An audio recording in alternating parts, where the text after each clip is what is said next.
Hello and welcome. It's World Building Wednesday. Hello, everybody. Hello, Cody, ProStar, Lurker, Zebus, Yukito, Mystic, Rebuilt Legion, Anubis, Gamergal, Exelon, Jin, O'Nelly, Moonthing. Hello. Hello, everybody.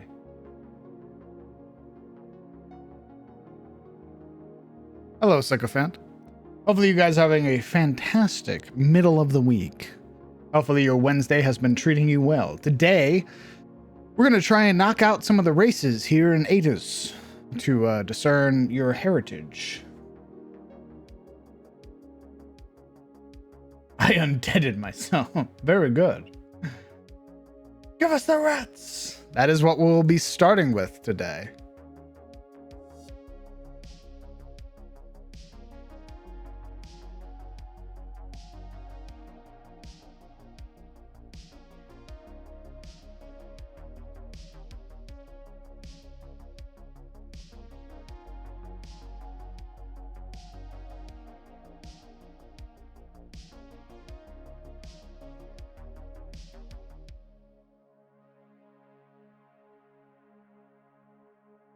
Rat Jam starting now.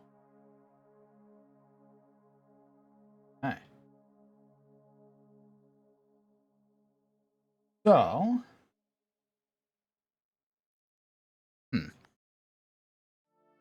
Beastmen. Mousefolk.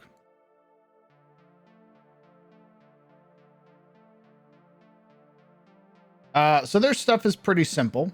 Nothing too insane or crazy. Obviously, they're broken up into two sub-races.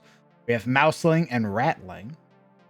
But I want to give both of them one more thing. So Mouseling will get something and Ratling will get something.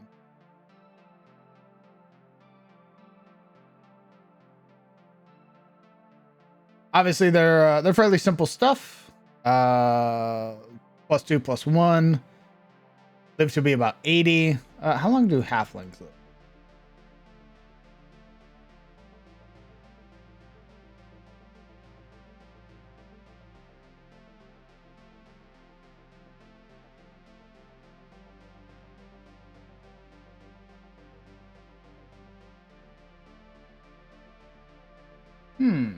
Okay, so they live to be about a century.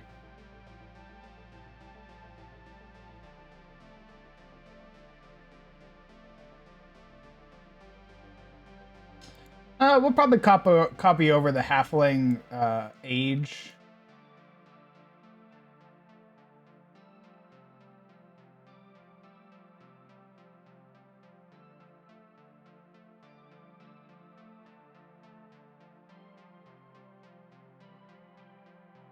Halfling reaches adulthood at the age of 20. Generally lives into the middle of his or her second century. So who do mouse folk worship? Ooh, I do not know.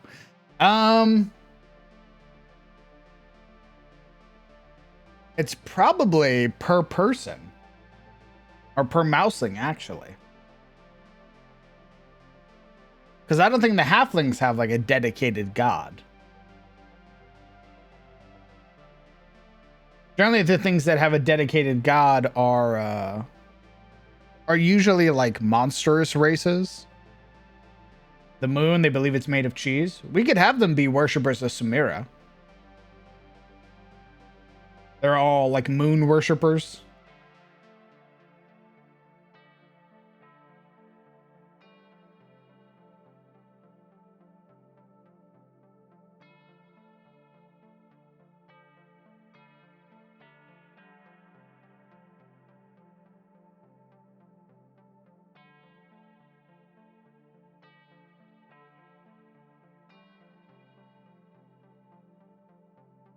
Maybe more of a spiritual nature people. We could have them worship primals, like the icons.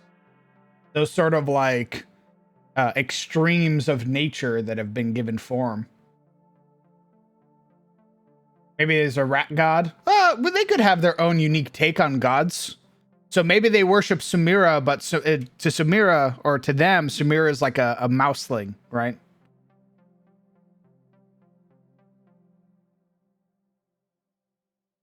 If it's the god of the wild, it'd be Shilir, the wild father. But that could also work. Instead of being a half centaur, he's a mouseling. Because that's sort of how all of the Faerun pantheon works, right?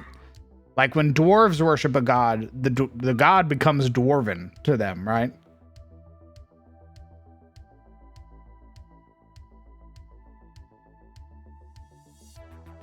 The beastkin do have so the beastkin generally are made as like a result of something, right?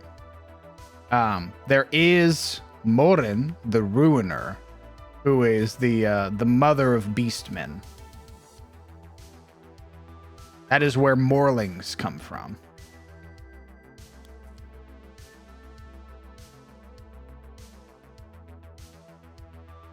Wait, guys. Are we working on pantheons or are we working on heritages? Because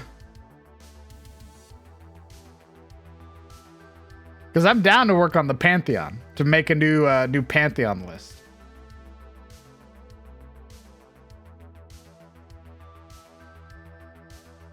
No, motherfuckers. Not a yes, not a both. No. I grabbed the squirt bottle. Absolutely not.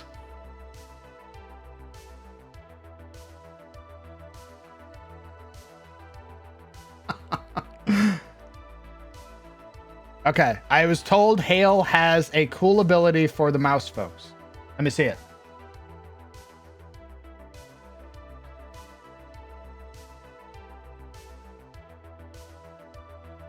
What you got, Hale?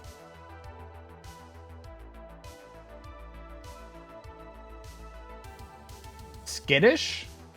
What does skittish do, Element?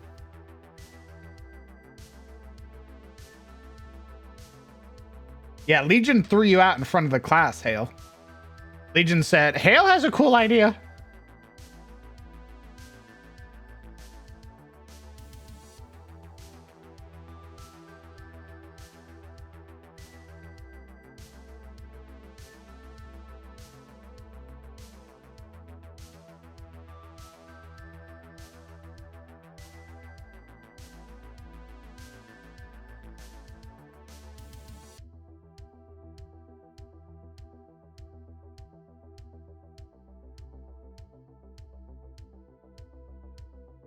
Patient stomach.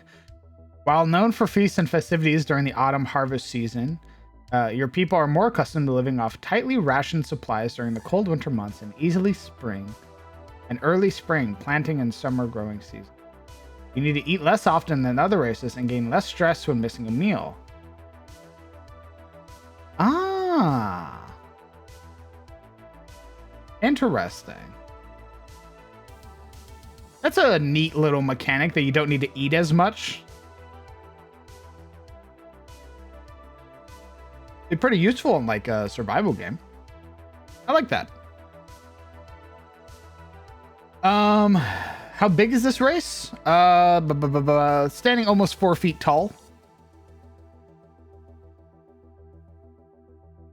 Oh no, 3 feet for mouselings. 4 feet for ratlings. Yeah, so they're pretty small.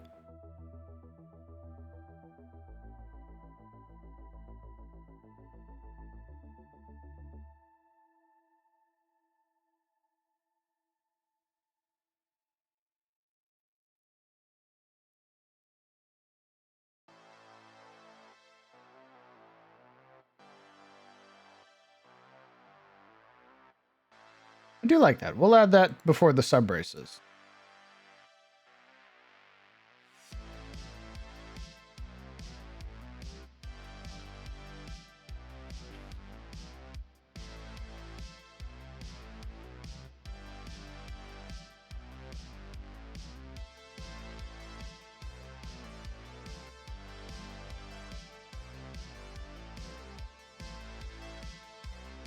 Yeah, they can do that already, Slime.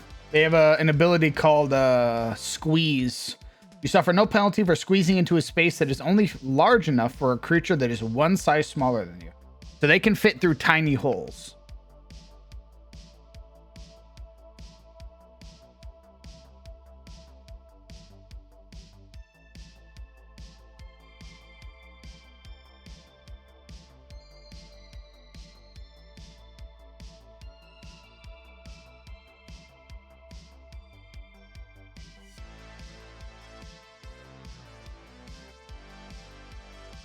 Yeah, I believe so.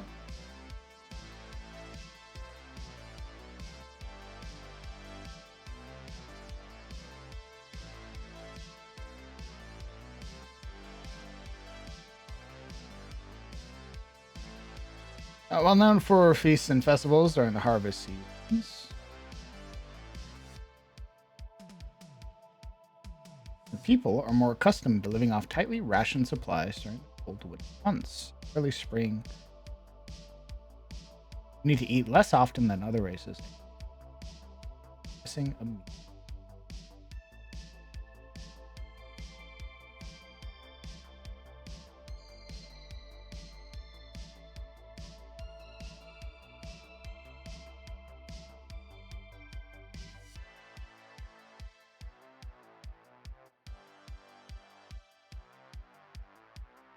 Neat.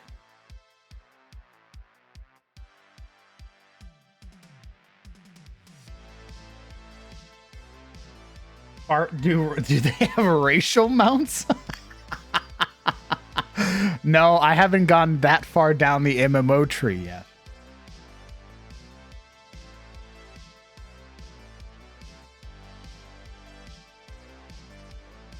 I believe so, Isajub.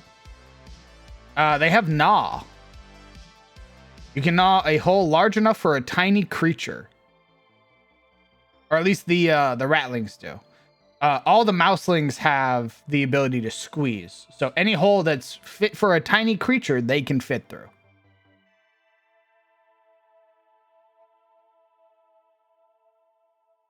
Which also means that they can fall through holes.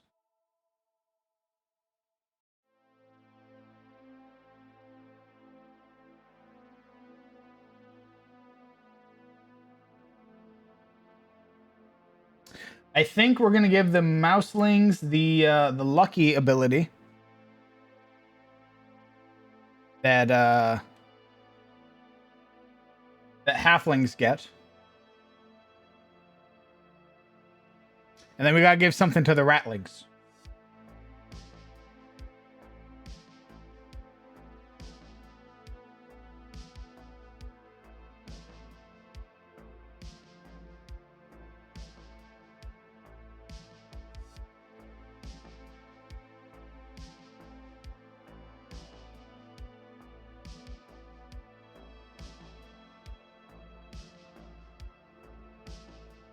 You don't you don't know why they should have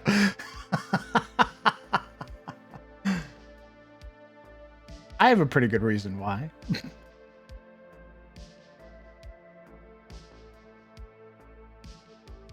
They already have that slime. You have advantage on saving throws against poison, and you have resistance against poison damage. Warhounds for the mouse folk, since they be knights that need a mount as brave and tenacious as they are. Warhounds. Jesus. All of these mice on the back of like pit bulls.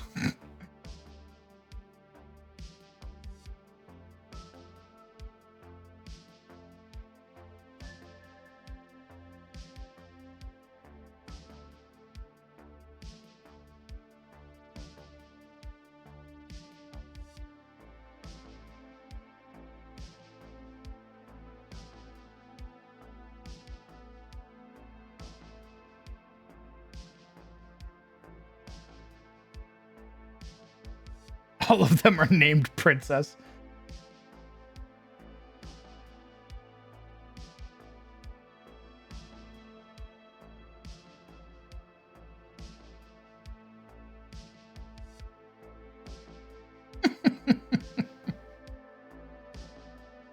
Cute. We could give Christopher. We could give them a an unlucky ability for the ratlings.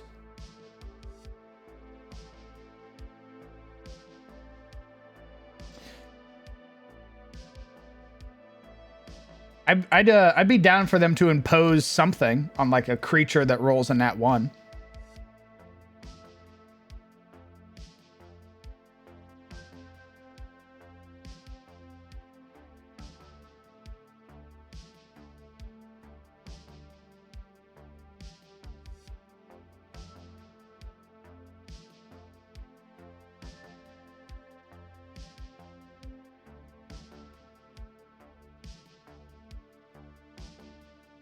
Born in Pestilence. An inheritance from your more animalistic kin, your people have a tolerance to built up to common disease that plague most folk. Not apply to magical illnesses or those from lands.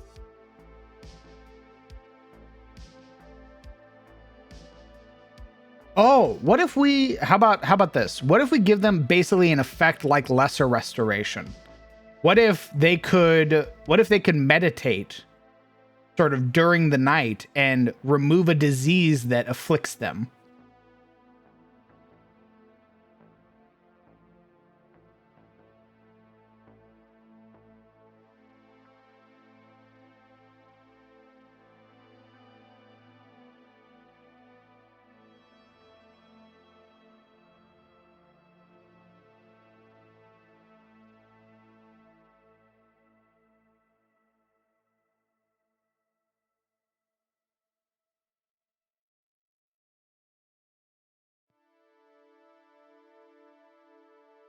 Whenever you finish a long race, you can create proficiency bonus amount of improved explosives out of scrounged materials. We're not that far into the tech tree, Sycophant.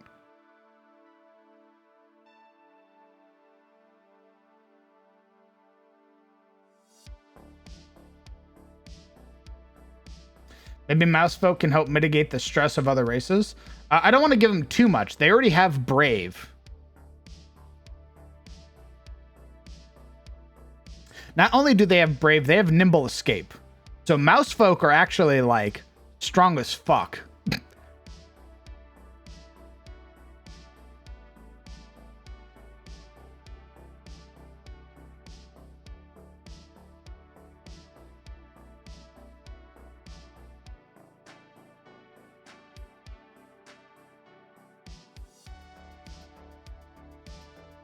What about a transfer disease?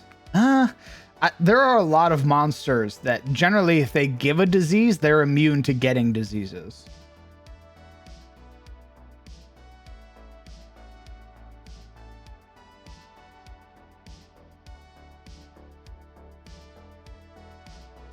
Strengthen the swarm. Or fighting alongside other ratlings, you gain a +1 attack while within 20 feet of a kinsman.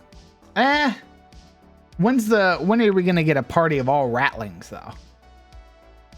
I would, however, let me double check something. I might be down to give them pack tactics.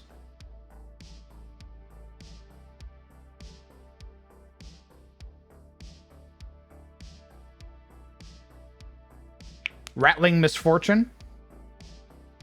If a creature in 30 feet in sight rolls a nat 20, they can re-roll it and take the lesser. Ooh.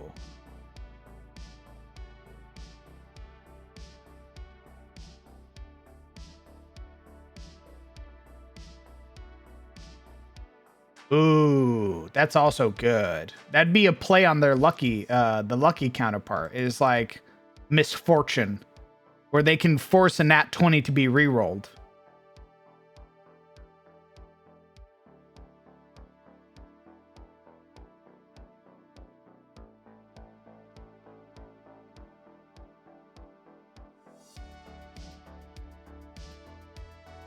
Maybe you could give them the gravel. No, we're going to let the kobolds keep the gravel when we eventually work on them.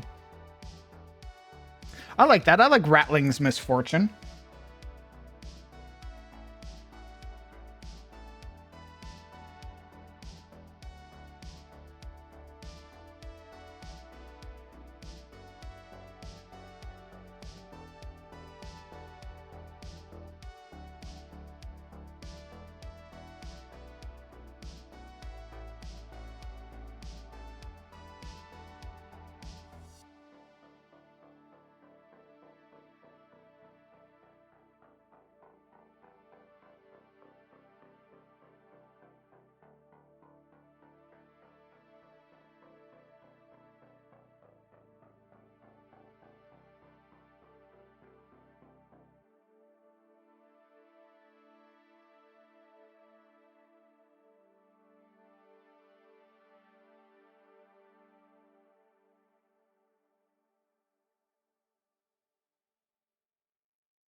I gave this to my goblins, which are rat folk, Fury of the Pack. When you damage a creature with an attack or spell, and the creature is within 5 feet of your allies, you can use the attack or spell to deal extra damage to the creature, the extra level.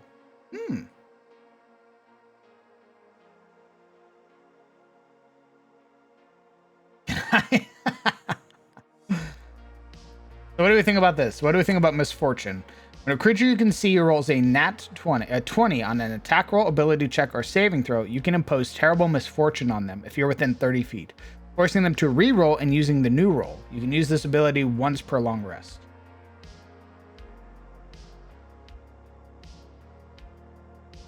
I think we're gonna put the same limit on Mouselings.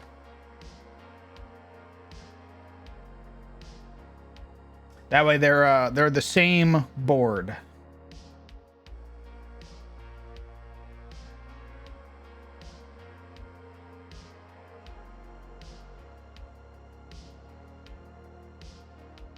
That's like a Grave Cleric ability, right?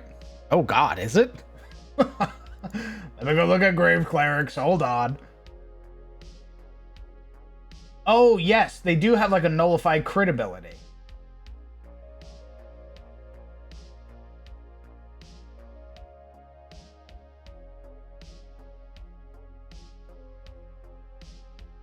Is it Grave Cleric?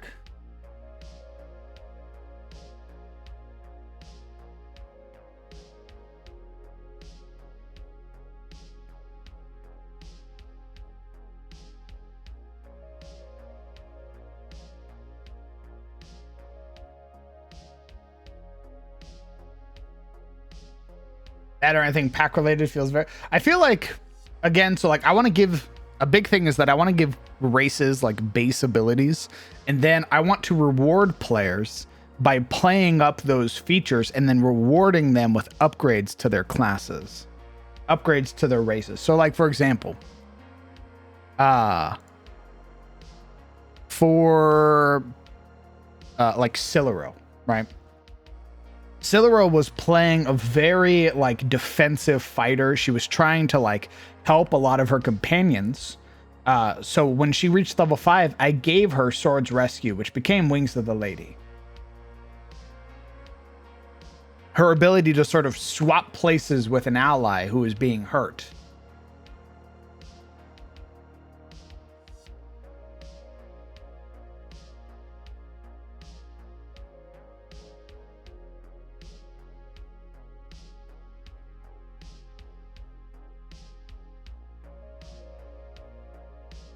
I was definitely going to give the Mouselings, the Mousefolk, like Shire influence. I don't know what I was going to do for the Ratlings. Probably a lot of like underground stuff.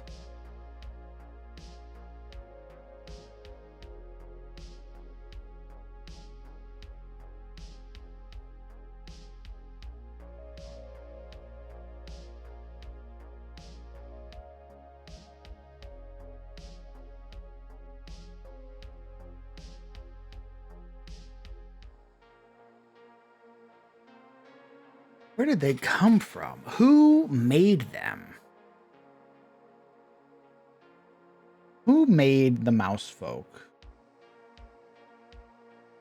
Why?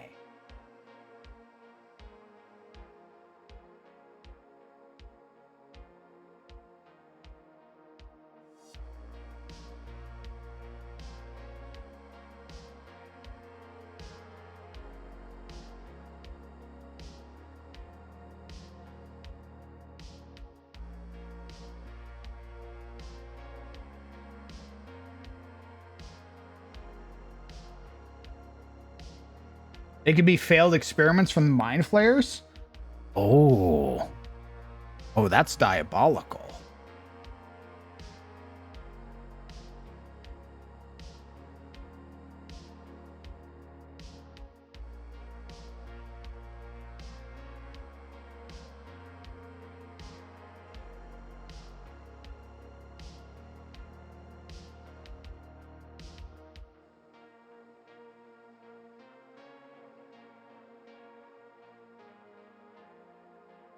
What if it's like a harpy situation?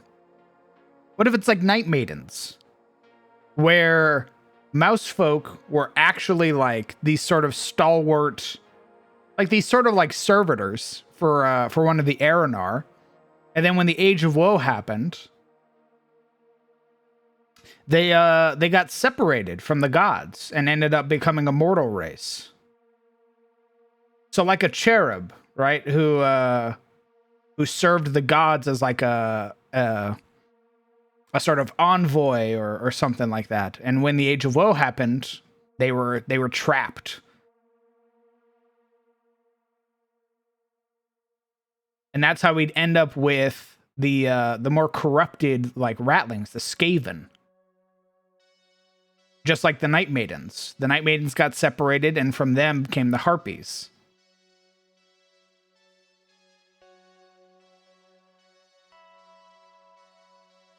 Do you have a god of harvests? Technically?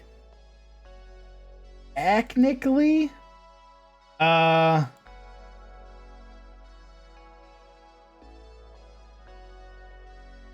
me pull up my gods again.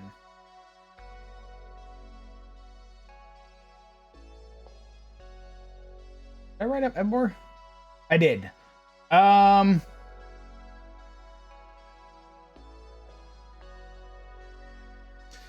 Ebor used to be my god of harvest. He might still be my god of harvest.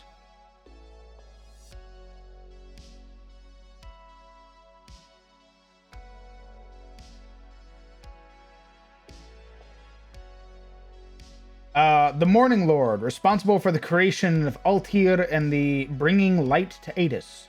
He rules over the sun and summer with unending wisdom. As the Lord of agriculture and the harbinger of the harvest, he is worshipped by farmers and most common folk, and his priests are welcome in lands all over.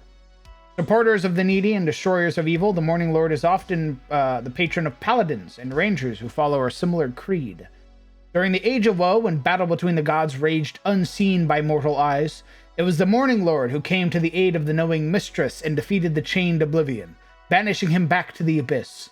It is said that Ebor would not be satisfied with such an act, choosing to follow the chained Oblivion into a place where the light had never shone. His faithful tell of rebinding the chained Oblivion with fetters made of Atriel's light.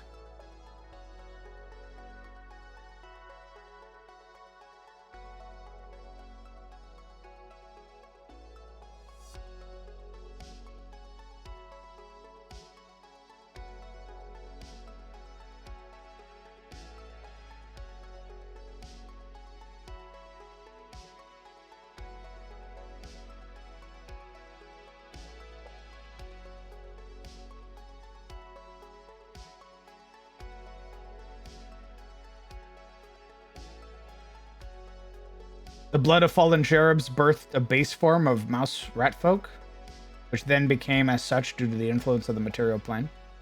Oh. Oh, you know what? That wouldn't be too far off. A lot of angels died in the Age of War. A lot of servitors were killed when the Wizard Kings marched on the gods. So a lot of celestial blood was spilt.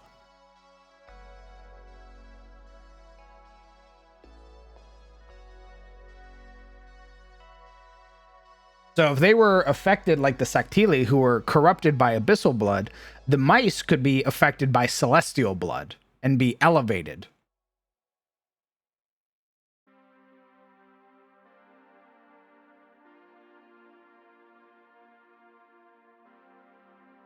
That would explain why they're so like eager to fight and adventures, because they're not burdened by like the Morlings, right, who are corrupted. Instead, they're almost uplifted, right? They're like they're lifted up by just proximity of being within the carnage, and they sort of hold that celestial lineage within them. They fight because they were angels.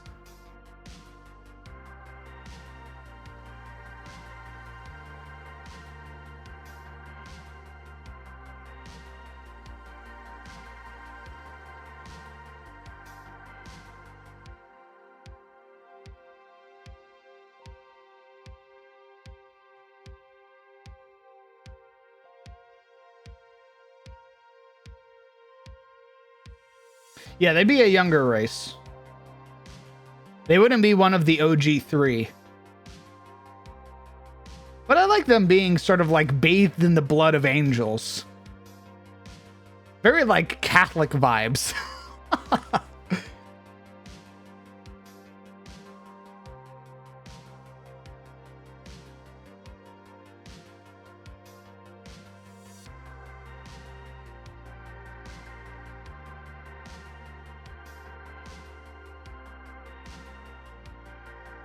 Yeah, I really like that. Like, yeah, continuing the spirit of the crusade to keep the lands pure and the gods wanted. Exactly. They're probably very pious. They probably like practice religion. They probably have like, not only do these shires have these sort of beautiful homes, but like decorations are of like religious iconography are very commonplace.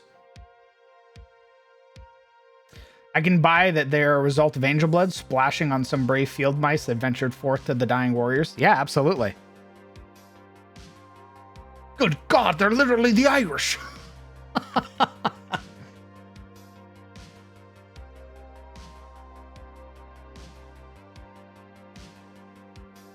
bunch of Celtic rats, like adorned like Braveheart.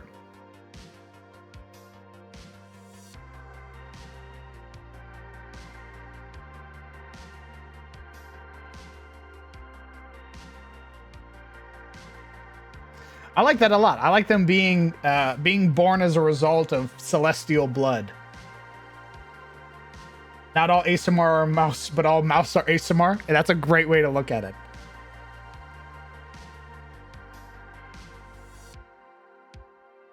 Born of bloodshed, conflict, mouse folk. Not made, carved, like the effigies of Eld, but instead from the blood of celestials.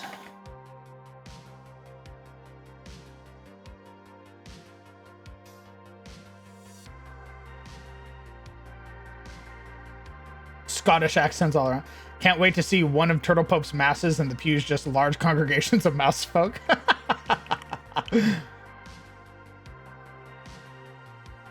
Born of bloodshed and conflict, the mouse folk of Adis were not made or carved like the effigies of Eld, but instead from the blood of Celestial. The golden blood of Celestial. The war raged on.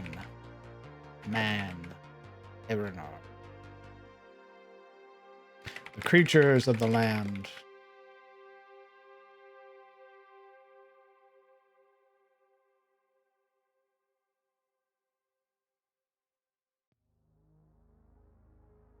The war raged on against man and Erenar, the creatures of the land.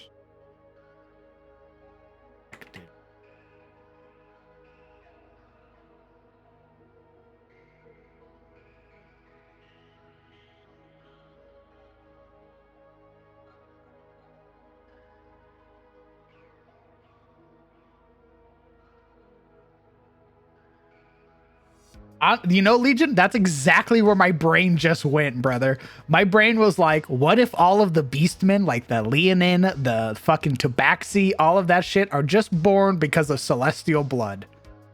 What if the Age of Woe is when all of the fucking beastmen showed up?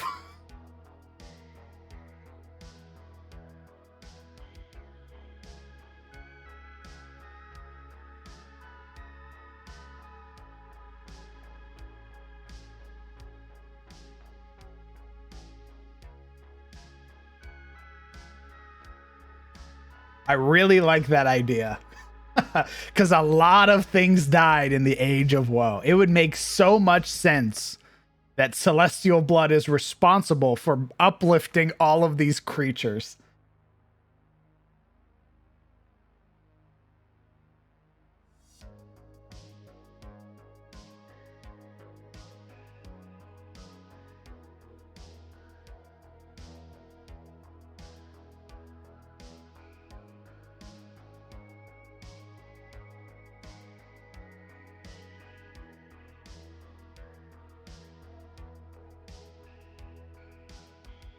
Yes. Yeah. And yes, I would say so. That.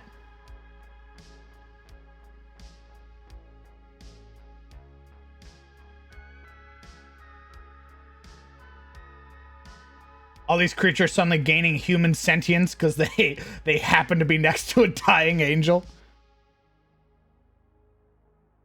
It is said that the war that led to the Age of Woe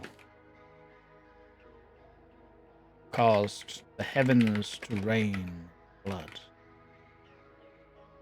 Golden hued.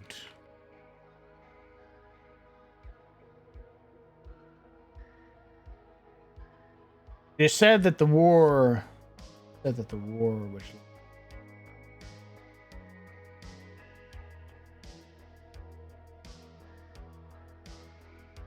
terrible conflict. Tyrannical Wizard King tore asunder any celestial servitor there stood in their ascension.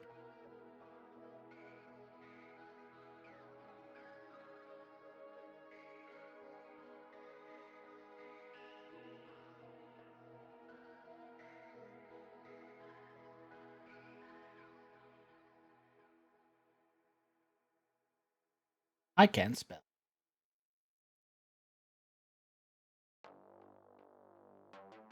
Yes, I can. I'm just dumb.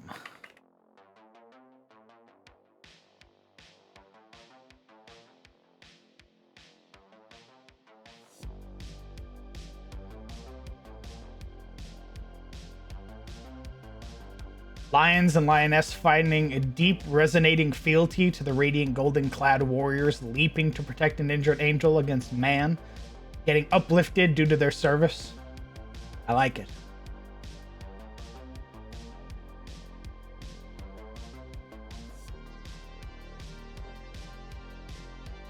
Like hobgoblins, bugbears. Oh yeah, holy shit. All of this stuff keeps coming back to blood. Oh my god, blood plays such a huge fucking part in my setting now.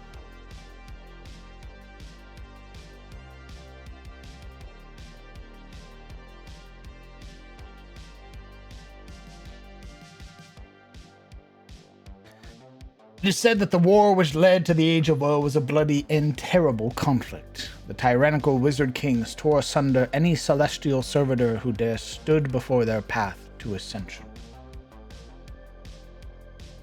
Golden hued ichor fell sky like rain.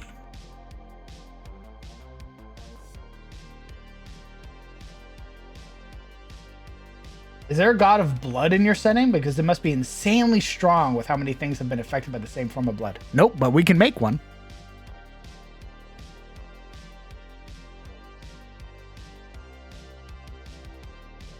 I don't see the Rattlings as demon devil. Perhaps where Mousefolk inherited the piety and righteousness of angels, the Rattlings inherited the spite and contempt of those same angels. Oh.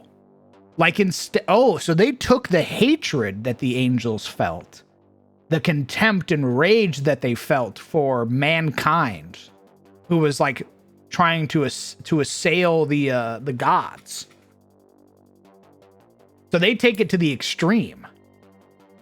Ooh, so it'd be like mouse folk who are like, yeah, we love church. Church is great. And then the actual church is ran by the Rattlings. Like you have the actual bishop, you have the inquisitors that are the Rattlings that go out of their way to snuff out like malicious practice, like cults and shit like that.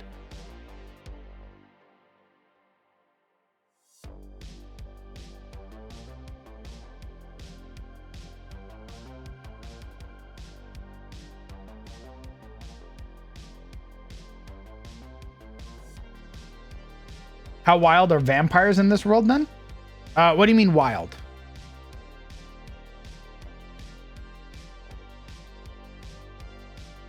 I mean, blood is mostly water, right? So maybe the gods of water have some ties to the blood too?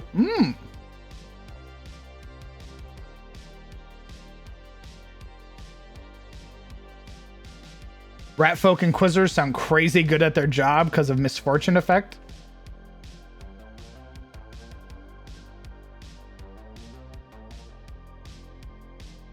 I just leveled up to 8th level wizard and grabbed Summon Greater Demon. I felt to be responsible until DM I got that spell. Hell yeah. Good on you for telling your DM, so now your DM can prep. Mousefolk Knights and Inquisitor Ratlings. Hell yeah.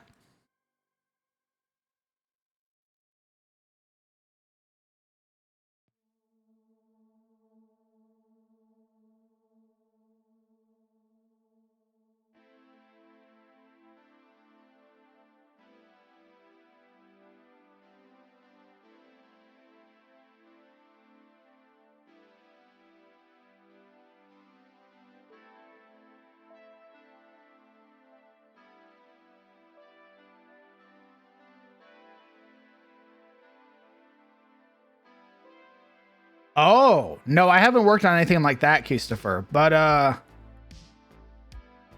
maybe. I had considered something like that.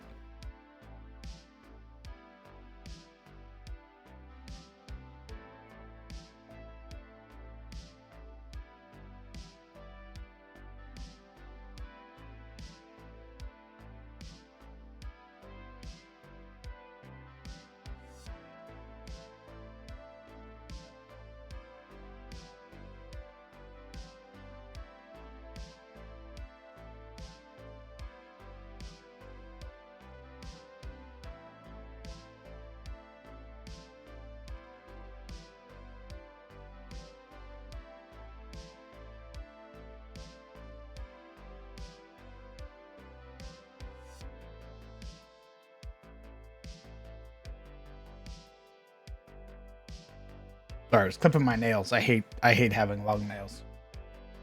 I know there's new spins so much than the stereotypical evil chaotic ratling. So that's the great part, is that we're gonna have these ratlings. We're gonna have these mouse folk that are like super pious. They're born from celestial blood. And then of course, Morin decided to get her hands on some of them and corrupt them. And that's how we get our Skaven.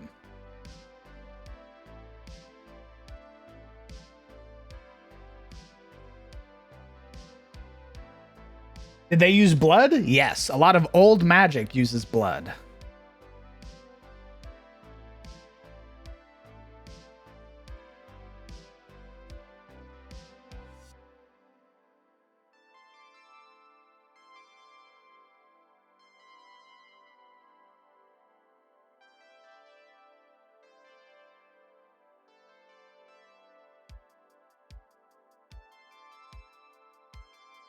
And that they hold terrible grudges? Absolutely.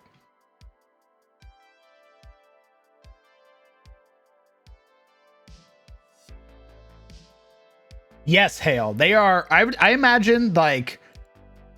I imagine mouse folk as being like, they believe in community. They love church. They love God. Everything like that. And then ratlings are like fire and brimstone, Old Testament.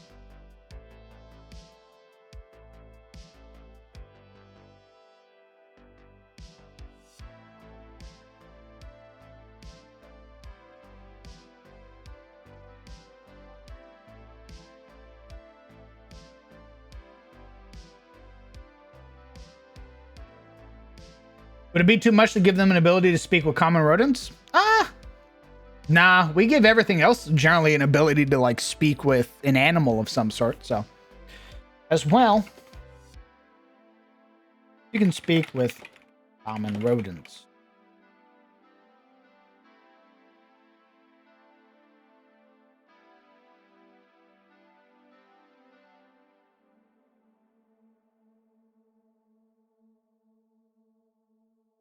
The greatest fear of all wizard kings. Ratling seeing Morin Skaven as terrible affronts to their kin and hunt them down? Absolutely. Mousefolk I have like, we love God. Ratfolk, we love God. Skavens are like demon in the religious text? Abso-fucking-lutely. In our game, we can avoid or attack some sleeping vampires. 4 PC level 7s versus CR13 vamps. Some of us were thinking we could open the crypt during the daytime and get our stakes and holy water on them at one time. DM had to break character a bit and let us know. Leave them alone, you will die. Sometimes you have to as a DM. Sometimes you have to. You have to be like, hey. You'll fucking die. Don't do it. Don't open that thing. You will die. And you just sort of hope your players will listen. 2 adventurers walk past a burning human village. One a mousefolk, one a ratling. The mousefolk pauses to A. The ratfolk spits, you reap what you sow.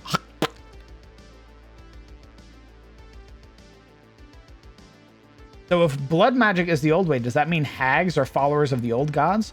I think we're going to have to make some primordial entities, like the primordial spider. I think we're going to have to make some primordial creatures that you can worship as old gods. Things that existed before the Erenar, before the All-Father. I think we'll have to make that, add that to our docket.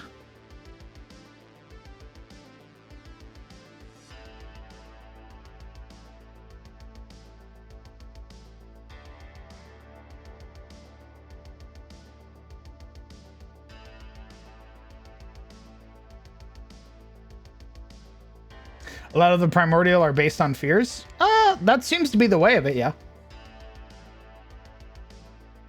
Yeah, the humble oath of devotion, mousefolk paladin, and the spiteful oath of vengeance, ratling paladin. We've gone full berserk in twisted god fuckery. I love it. Okay. It is said that the war which led to the Age of Woe was a bloody and terrible conflict. The tyrannical wizard kings tore asunder any celestial servitor who dare stood before their path to ascension. Golden hue ichor fell from the sky like rain, within the land.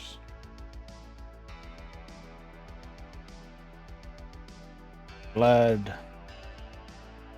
Erenar soldier. Corpses littered the fields.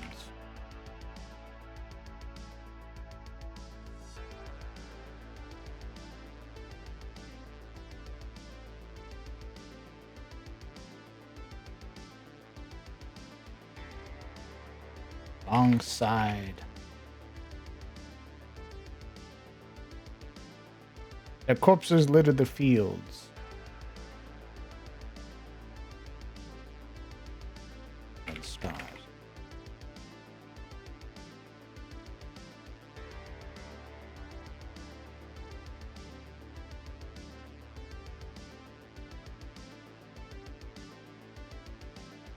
A few thousand commoners.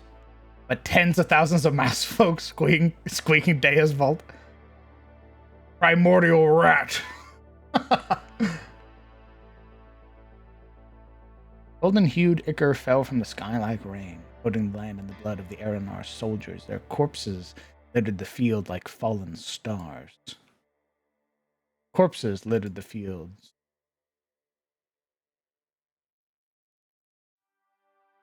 Among the first, round celestial blood was the common field mouse.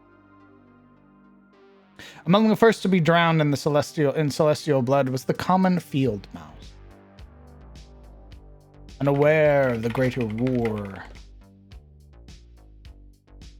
the danger around them, these hungry creatures navigated battlefield.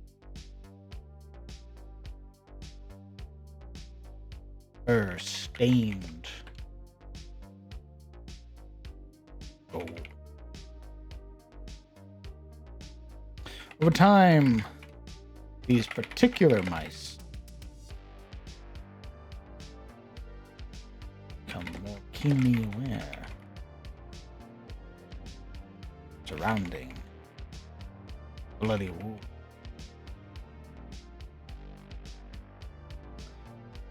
Over time, these particular mice would become more keenly aware of their line, their surrounding.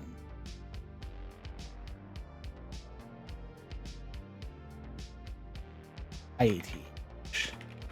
Pushed.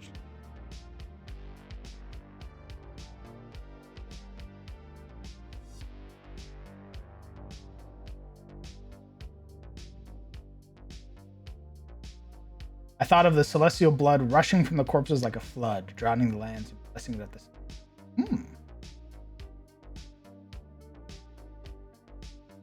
I can just imagine a Skaven having a cauldron like the one enemy in Dark, the hag, and clinking the cauldron, telling the humans to get in. Ding, ding, ding, ding, ding, ding. Get in. Get in. Get in now.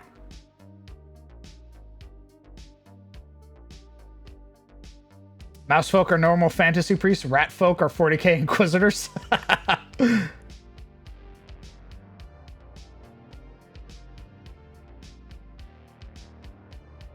Again. Villains.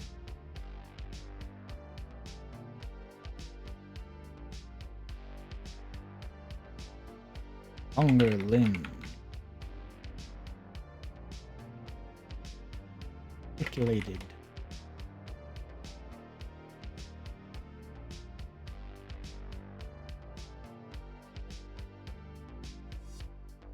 No longer common field mice. They have become something more. A being blessed all of the fallen blood.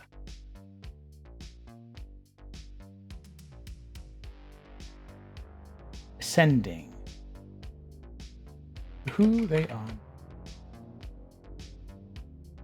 Pious. Worshippers of the Erenar. Be a mouse folk. Brave.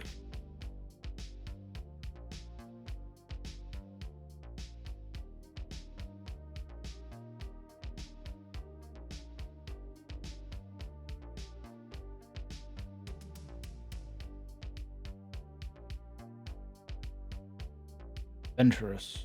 Mouse folk is to be brave, adventurous.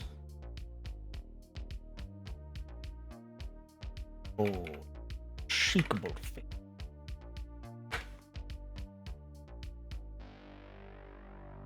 So if you killed an angel and drank its blood, would you gain more power? Yeah, but that's a very evil act. So yeah, probably. Oh my fucking god. Guys. In SOE, those potions in Secrets of Ears, the potions that the party drank in the cathedral were made from ASMR blood. It writes itself. It writes itself. I've been doing this since the beginning.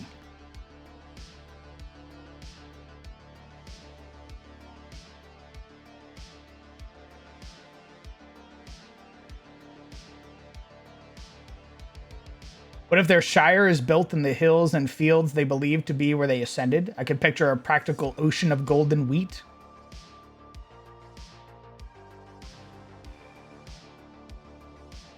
I love that, actually. I love that the shire is built where some, like, the first mouse folk were from.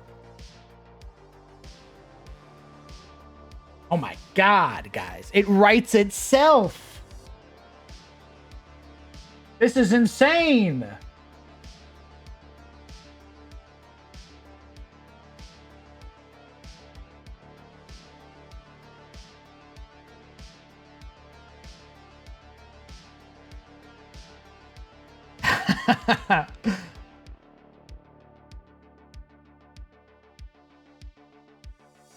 I don't know what you're making me fucking realize. What? That the doors on all the Hobbit houses are actually just mouse holes. Yeah. I'm thinking about it. I hate that.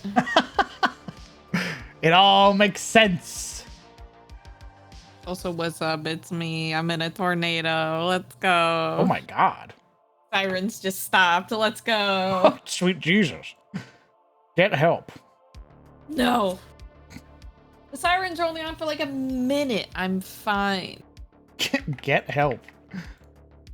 But also, I got stabbed in the brain, so, you know, I'm not making wise decisions.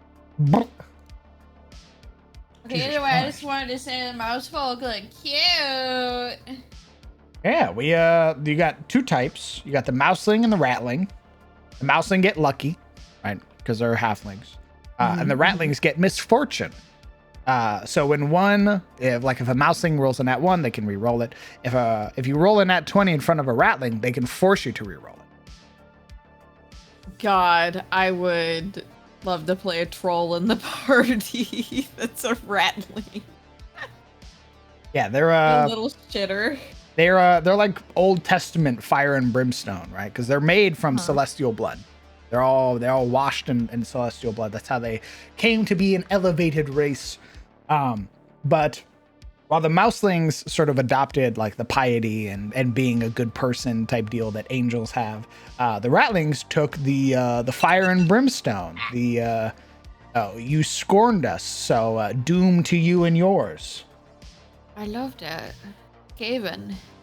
No, there are actual Skaven. Those are the corrupted ratlings made by Morin. Oh, shit. Yeah.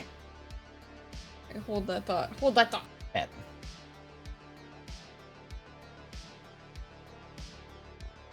Almost a decade in the making! The golden wheat fields can be referenced to when the blood covered the wheat. Absolutely. I love moments with writing and world building. Same slime. Like Redwall Abbey setting. Oh, I do not know what that is, Exelon. The Shire is just Mousefolk Mecca. Oh, I had to grab a tiny fork. I grabbed a big fork and it didn't feel right in my hands. Like a tiny baby hand. Tiny baby hands. How many channel points do I need to spend to get a capybara race? I think another one of my players asked for a capybara race. So, maybe I'll add it to the docket.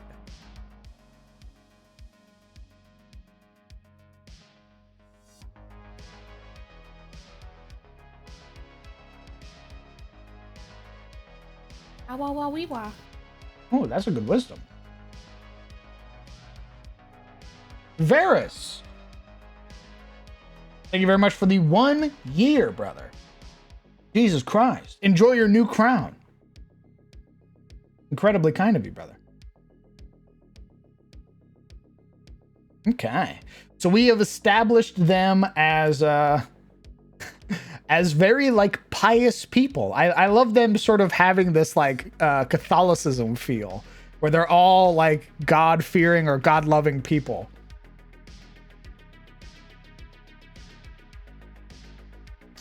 That would be amazing, Legion. Like, oh, your quest before you, like, at some point in your life is to go to the Shire, right?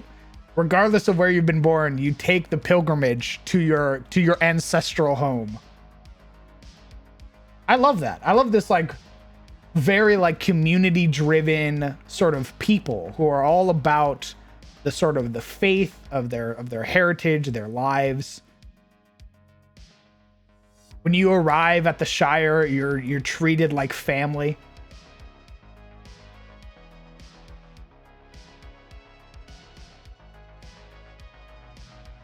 Cute. Very. I do not see, unless you're like an absolute shithead, I do not see like other mouse folk turning you away. Like I almost imagine like the folk hero ability for like mouse folk, where like if you roll up to another mouse folk, they'll let you into their house type deal. They'll offer you food, they'll offer you shelter and shit like that. If that's if like you're not an asshole, right? But you roll up and all the other mouse folk are gonna treat you like they're family. Cute.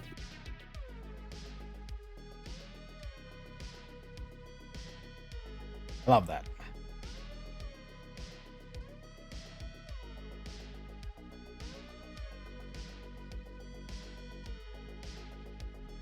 All right, now where's my hamster variant? Hamster. I want to play hamster bard so I can make the hamster dance real.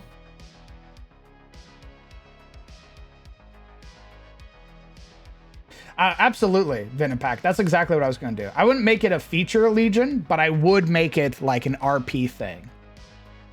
Like, oh, you're playing a mouse folk? Well, there's another mouse folk in town who, upon seeing you, is more than happy to offer you shelter, to offer you food.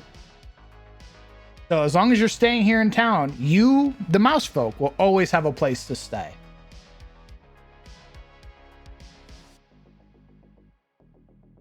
We are all family amongst the wheat and thatch.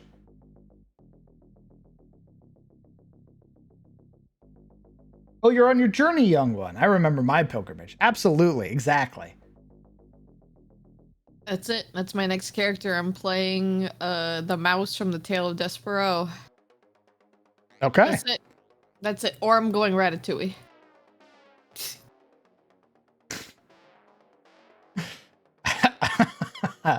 I'll throw you against the wall.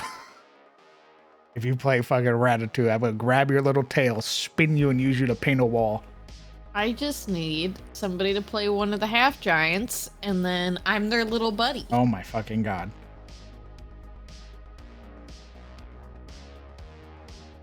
Hey Momo, if we die, do you wanna pull a Ratatouille? One of us is a giant folk and the other is a mouse folk. Momo, thank you very much for the 19 months.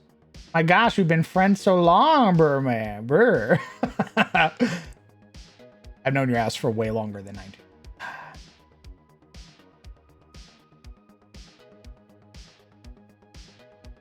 Where's my Driders? Where's my Drider race?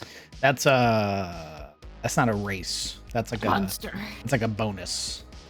I'm gonna play Despero. Yeah! Like you Momo knows. If Tegan goes and follows RNA, becomes a Drider. That's like I give you an ability that turns you into a Drider. You become a large creature. And now you're stuck like that. I don't want a spider butt. I like human legs. You're a spider. You're a spooter. I have decided with chat, because it's an amazing idea, that all of the beastmen in my setting are made from celestial blood and then twisted by Morin. Lions, made by celestial blood, they become Leonin. Mousefolk, mice that got hit by celestial blood. Tabaxi, cat that got hit with celestial blood. Oh. Owlin, owl got hit by celestial blood. They really took Noah's Ark and just put them in the microwave.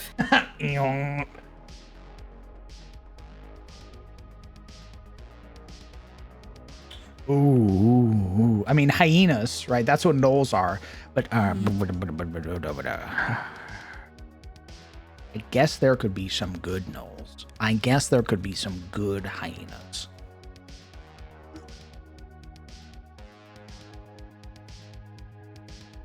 All right, come here, brother. I'm gonna dab you up.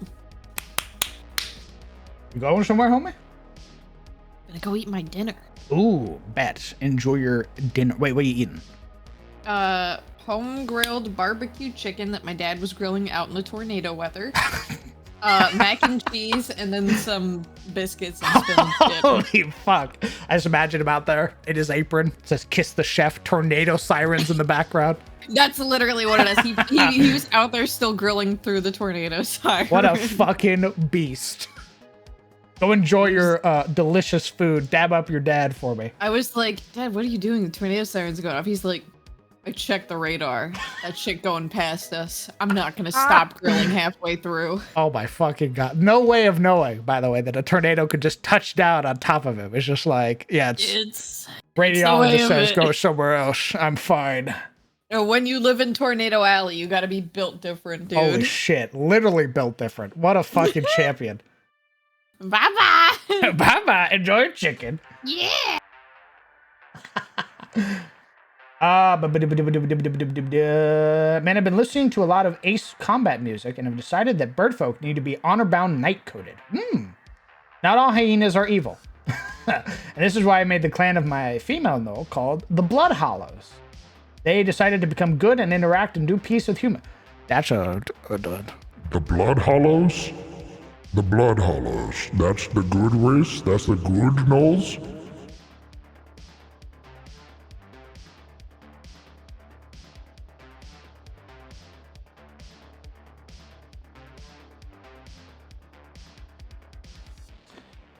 Ooh, Gnolls got hit by angelic blood, but before they can naturally grow and evolve, the Wizard Kings got their hold of the fledgling race and got abused and experimented on. Hence why they're evil, but hella...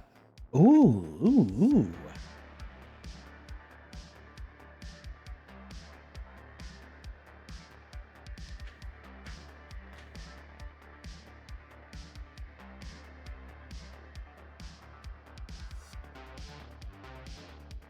Those got hit by...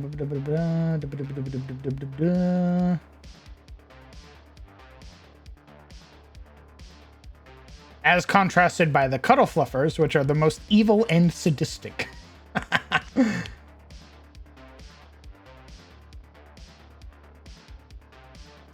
We could make Gnolls that are like... So because alignments aren't really a thing anymore, right? What we could do is that Gnolls sort of have to prove themselves more, because I like the idea of the Gnolls eating demons. And they sort of evolved and sort of became... Wait, isn't that already their lore? Isn't that... Don't they worship like Yugoloth or some shit like that?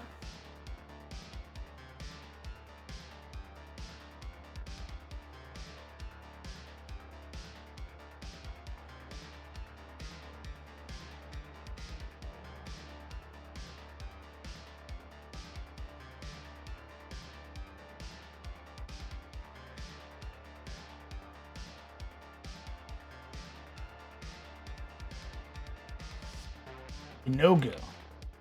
That's who it was. Let's read their lore.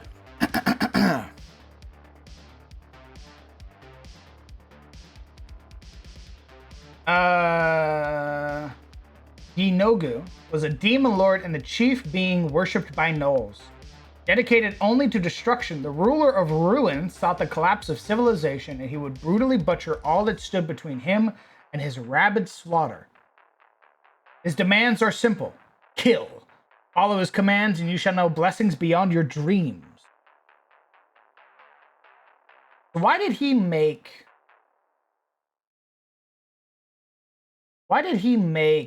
Gnolls?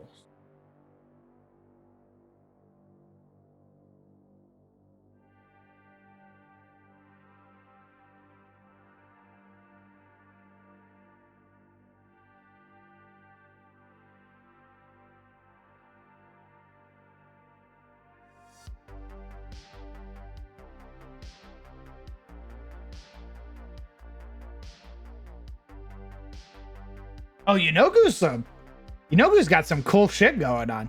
He's like, he's using his own power to like invade the abyss, which is where he's from. So he's like conquering lesser demonic princes.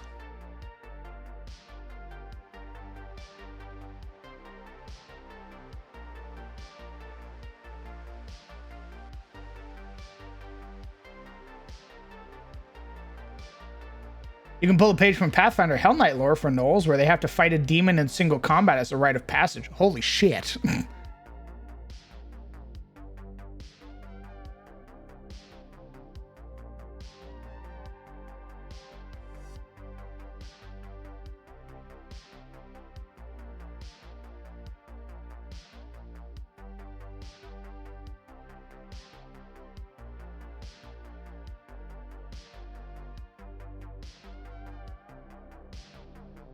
Ooh. Hey, wait. What if the first Gnoll to exist was Ynogu? What if he was one of the first to become ascended, but the Wizard Kings captured him? And when he broke free, sort of warped by so much power, he sort of ascended. He became like he sort of retreated to the abyss once he became powerful enough. So Ynogu was the first ascended. And then sort of, how do we work that out? Oh.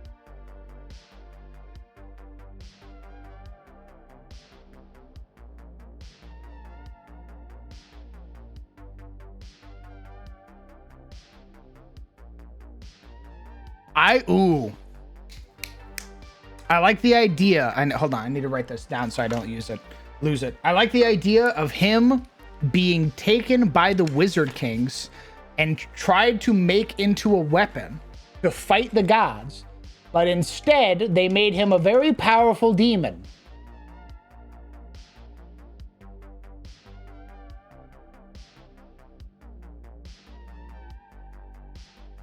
They wanted to win by any means necessary, so they corrupted the first gnolls.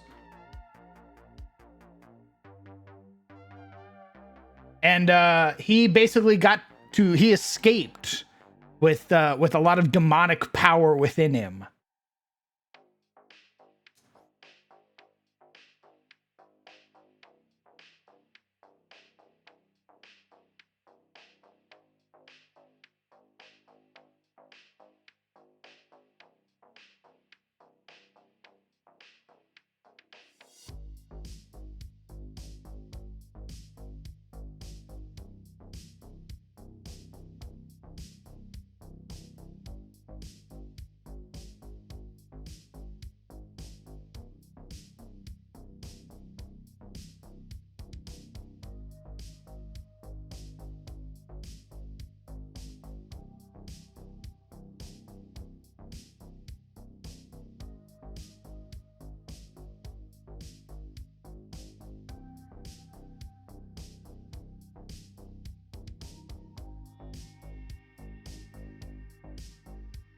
Maybe he was struck by maddening hunger, like the gnolls in D&D canon.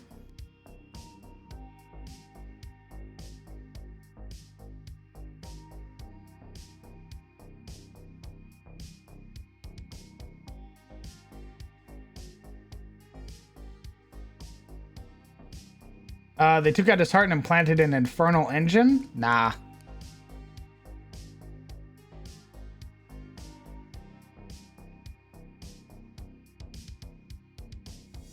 We finished up Mousefolk, Hale. And somebody, Anubis brought up gnolls. As I was going down the list. We're not working on them next. I want to work on Leonins next. But I'm writing down this little bit of lore for myself before we move on.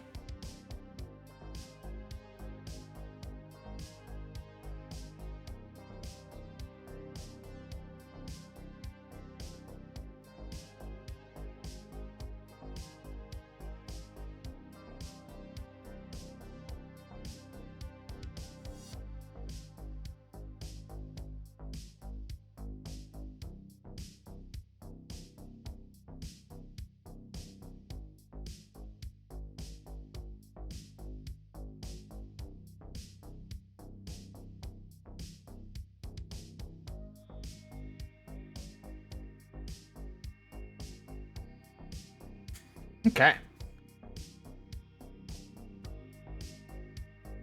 Can I no, Legion. Because if we're gonna start working on like retainers and stuff, I want to keep the focus on making the races right now. So hold on to your retainer idea when we start working on retainers.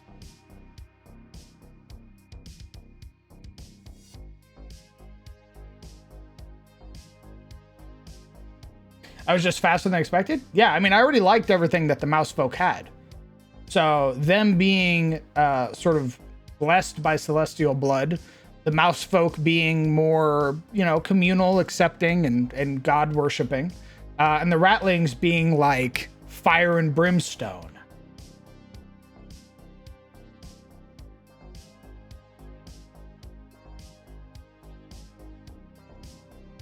Could he have been made like stone? If he was made like stone, that would mean that an Aranar made him. That would mean that he is... So the ratlings are the Skaven? No. No, there are actual Skaven. Is Beastman the umbrella term? Yes. How many different beast folk are there in your world? Let's see. There's Tabaxi, Herongon, Mousefolk, Leonin, Minotaurs, Kenku, Turtles, Owlins, Bear People, and Gnolls. A fair bit.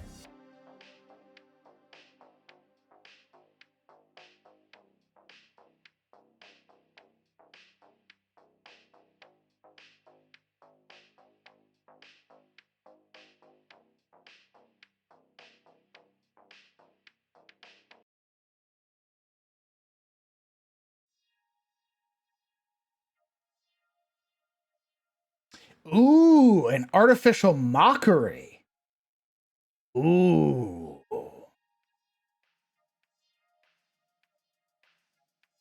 Oh, like what if they weren't blessed by blood at all? What if hyenas were forcibly fed demonic blood to make weapons of war? Ooh.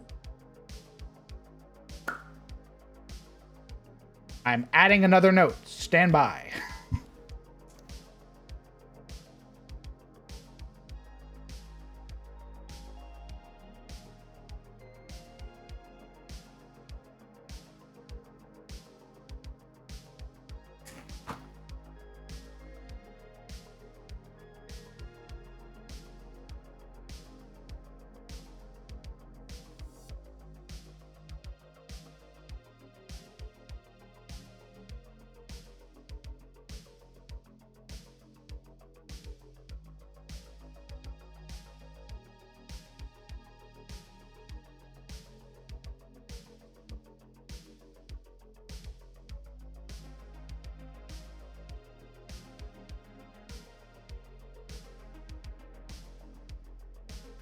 So why not again? Absolutely. They absolutely would. Is Wizard King synonymous with war criminal in this setting? Yes. Correct. The Wizard Kings in my setting did a lot of heinous shit.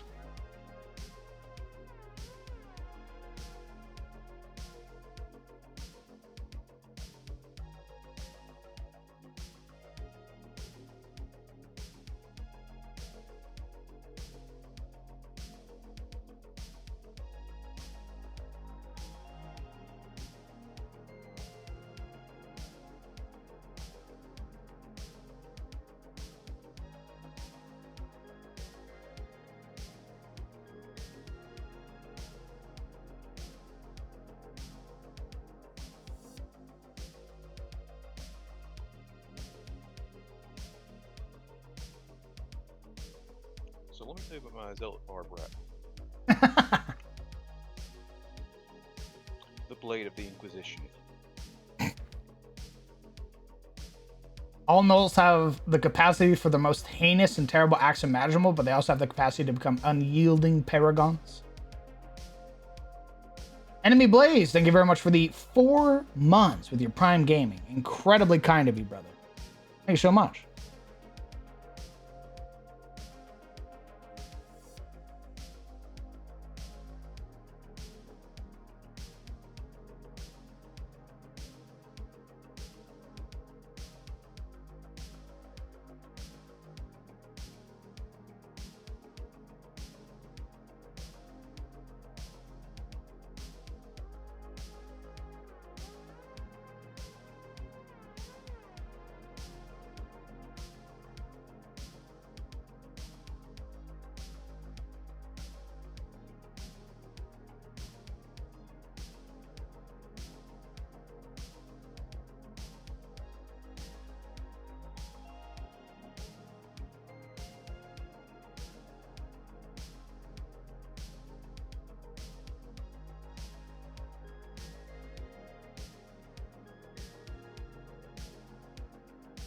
Hi, Crown. Why won't you take jobs design?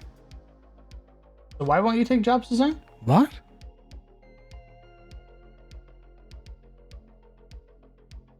Is this kind of D's Nuts show?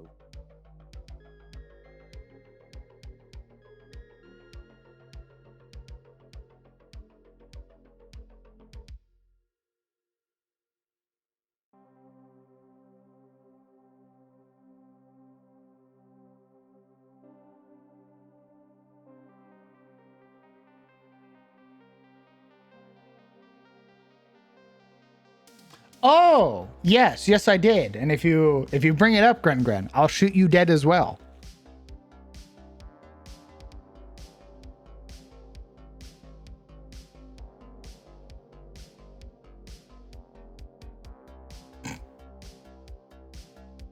I can imagine the tactics: a swarm of unpredictable savage gnolls to break the defenders and scatter their lines.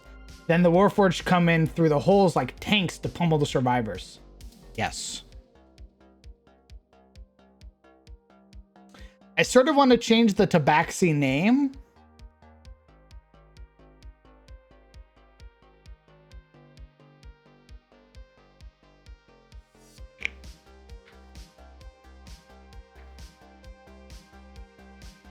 Call them Makote?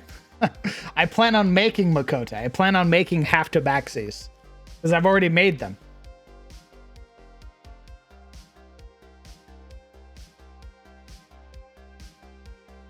Just don't call them Khajiits. I mean, Khajiits are sort of like a point of inspiration for Tabaxi, so.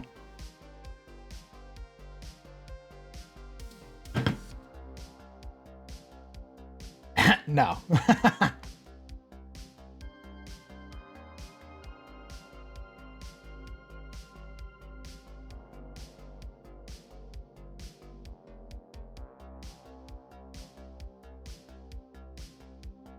So wait, if beast folk have celestial blood, do they use blood magic to tap into their own blood powers? Ooh, I think they might have more of a predisposition to using blood magic.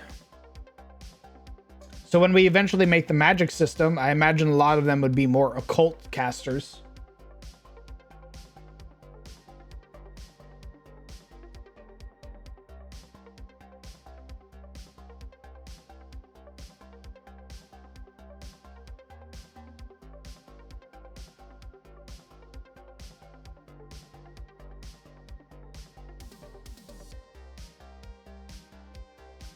Call them felon or felon. Good. That's better.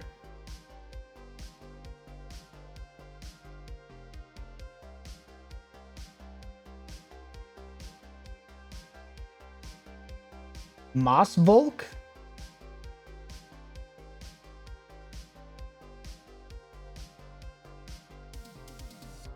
Paraliths. Hey, Major Starlord. Felin's not bad. Is it felon or felon?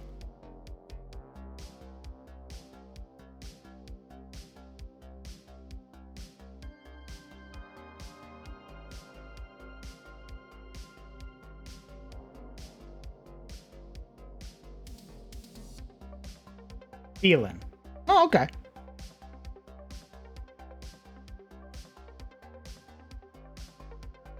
Felon, huh? You are a felon barbarian. You are a felon fighter. You are a felon cleric.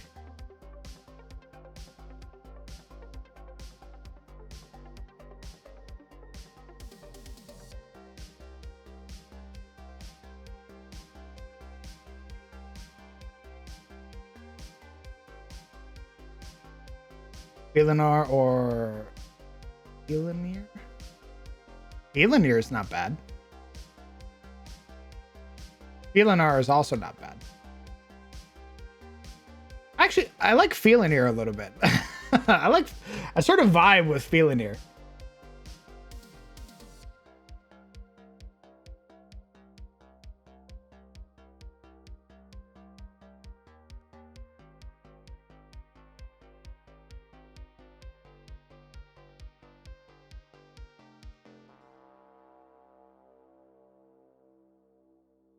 You are a Felinair cleric.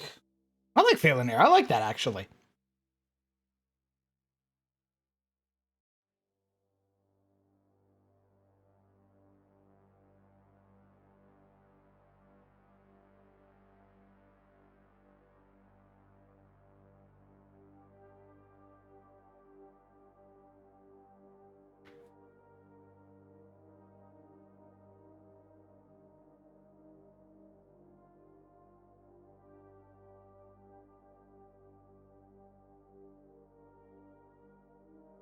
You stop that.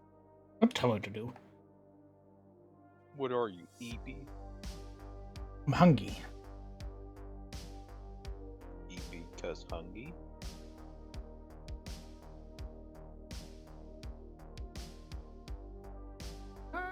Double check some. Might actually order some food.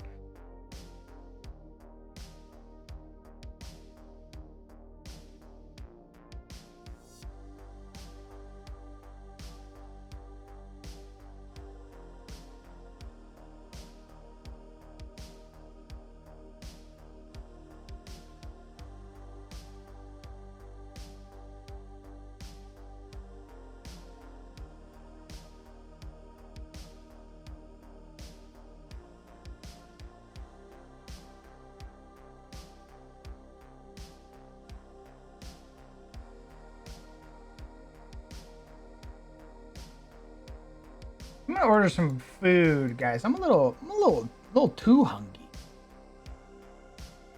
Do all the beastkin feel a sense of kinship to all other beastkin races? I don't know.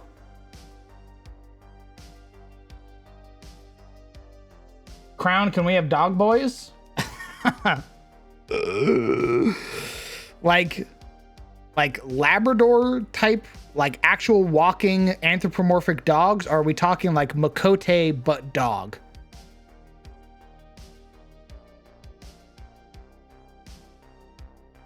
Yes. Don't say you. Fucking throttle Gren.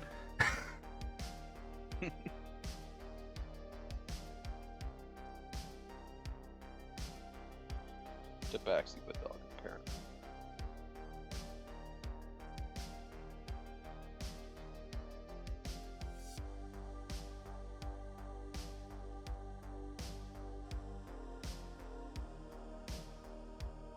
Wow, what the fuck? Jesus Christ. Stab Why are you myself. hurting yourself? Why are you hurting yourself? Stop. I'm not a smart man.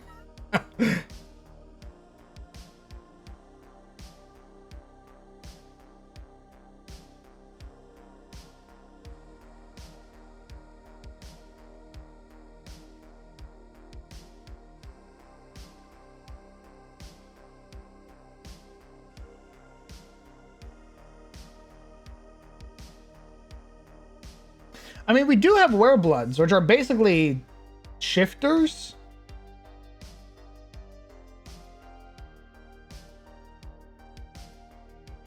We do have werebloods.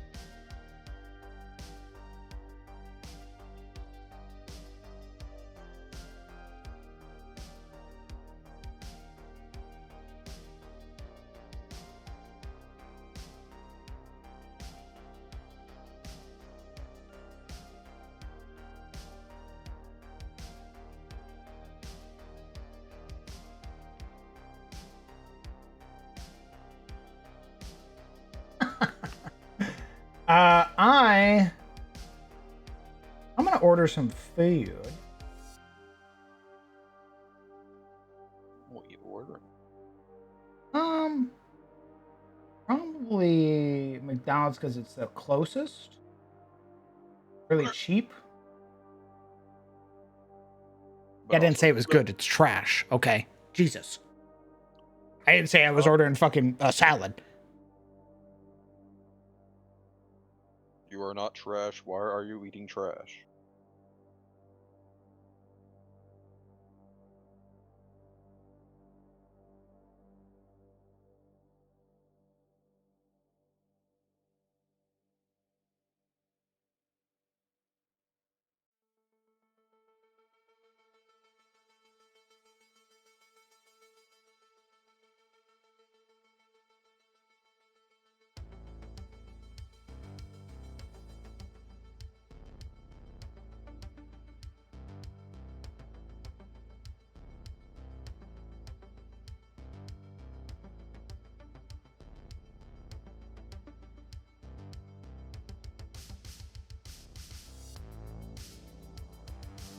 A lot of the stuff in my setting hail has a lot of Norse and like a lot of Norse mythos.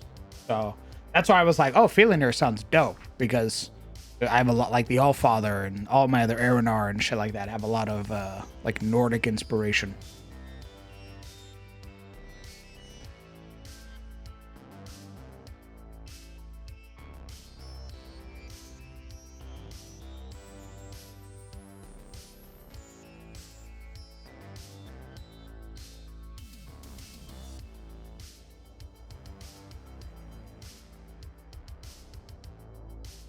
Yeah, everything's close. I'm just gonna balance.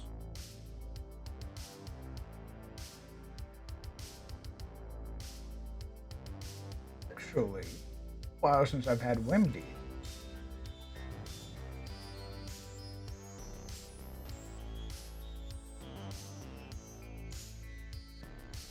No, there are actual Skavens.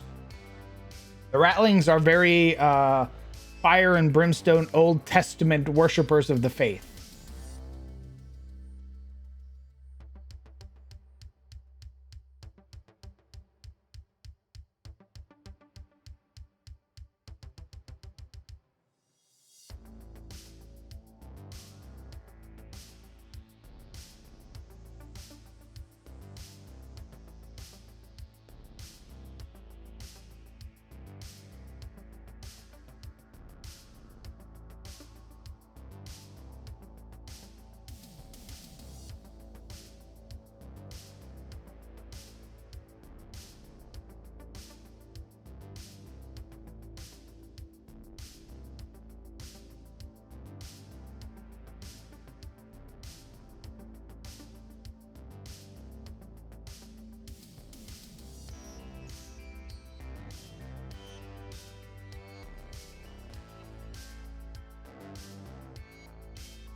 Okay, I'm putting an order for my food.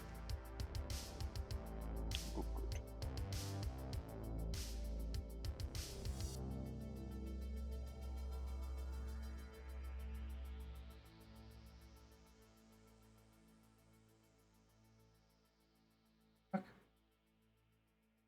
No, Grimgrin, that would be the head of the Inquisition.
Alright.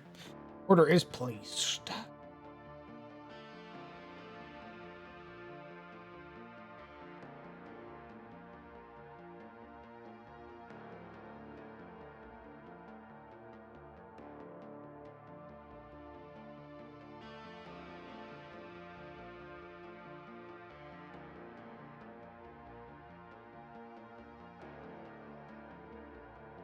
Put it in the wrong spot, Lamau.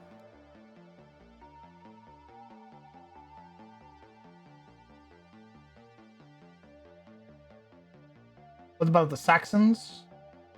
Not quite Celtic, not quite Norse, but a mix of both both being the rather unique Middle Germanics. Oh, did I miss a conversation?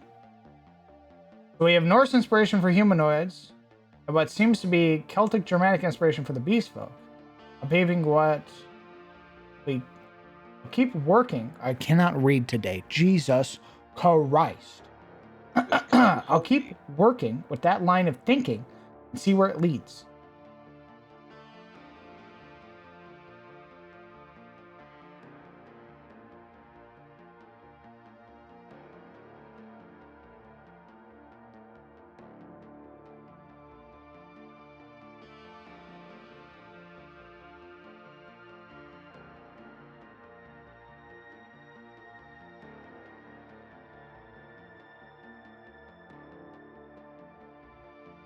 The hunger must be getting to me.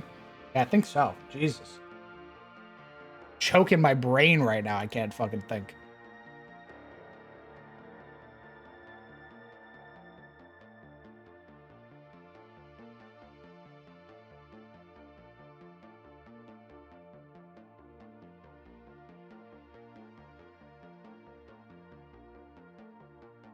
I like to bounce stuff around chat. Oh, good. I like reading everybody's suggestions.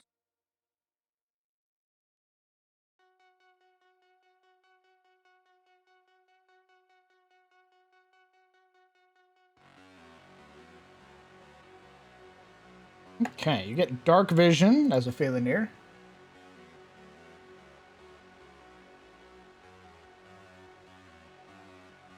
Very cool.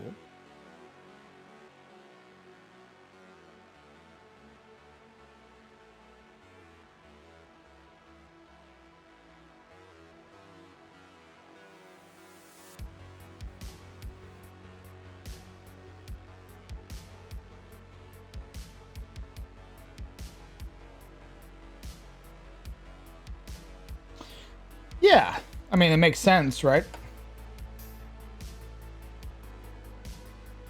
Warrior cat.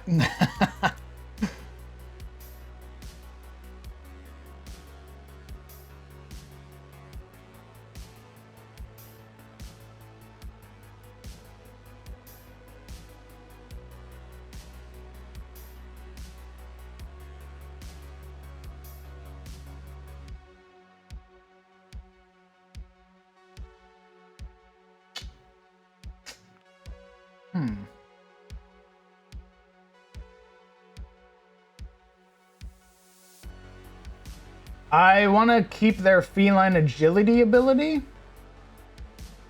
I think it's pretty neat. I don't want to get rid of that. So.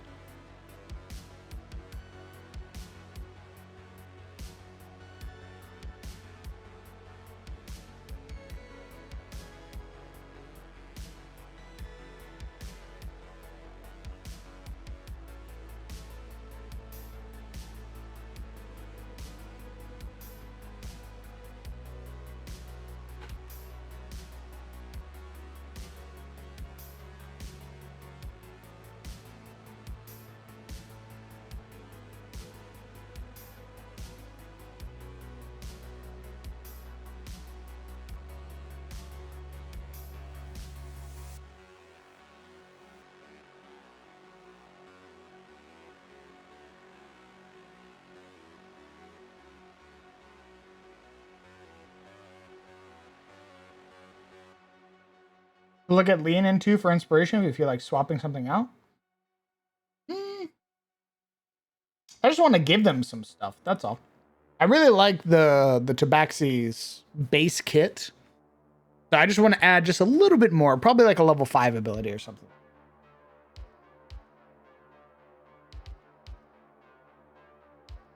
Oh god, what if they were tied to Genasi in some way? Explain.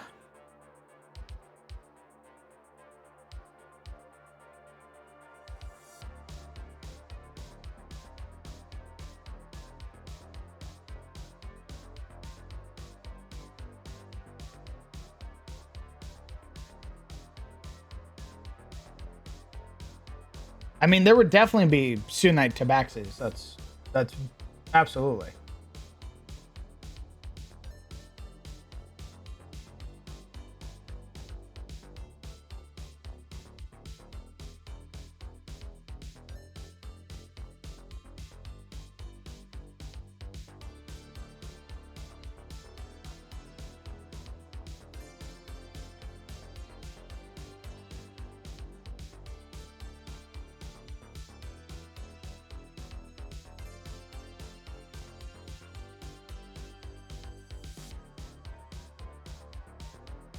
Oh, yeah, pounce trait. I could give them the pounce trait from 4th edition.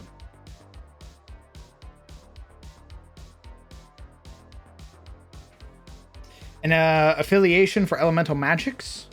I don't have anything behind that thought. I'm sorry. It's okay, Hale. Brother, you're totally fine. Don't worry.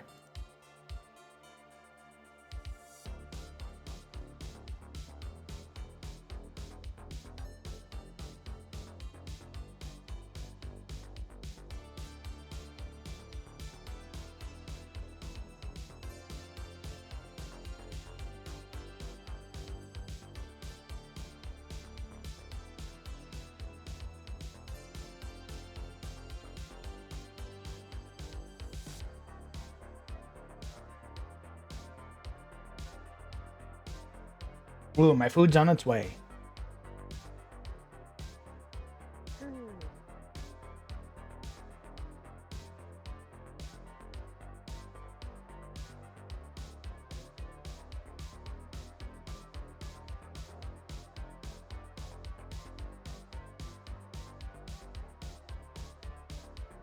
Well, I told you guys, I already like the idea of them just being blessed by the blood. Like almost all of the beast folk in my setting will have been touched by celestial blood in some way, shape, or form.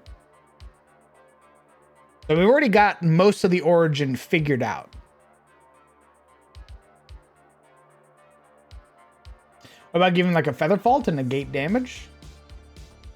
Like if they fall 20 feet or less, take no damage?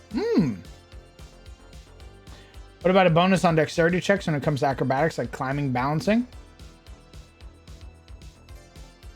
We could do something like that.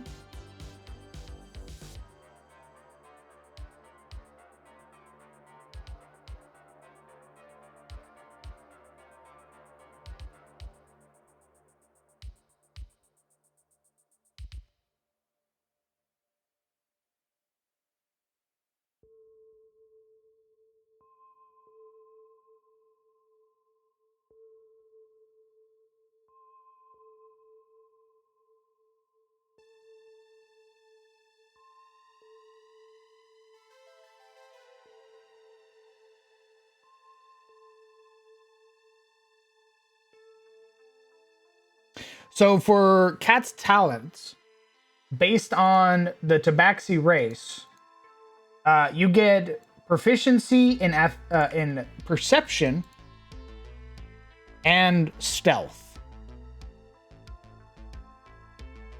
So that's what Cat's talent gives you. Is you get 2 skill proficiencies for being a Tabaxi.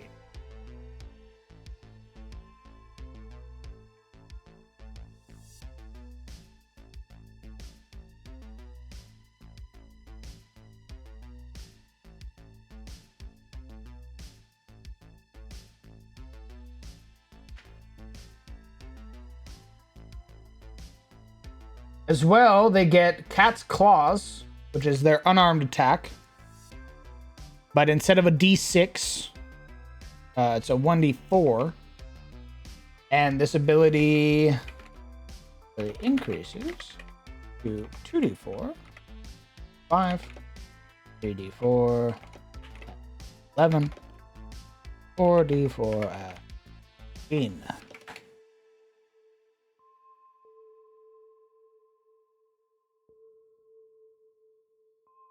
Yes, they also get a climb speed of 30.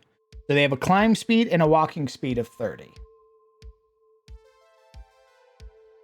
Regular cat trips on mushrooms so hard it turns into a humanoid. That's what happened to my friend's Tabaxi character. Oh my god. Yeah, we're still gonna let them have the climbing speed. I like them having a climbing speed. Like I said, I like a lot of the Tabaxi kit I don't want to change too much. I just want to add on to it.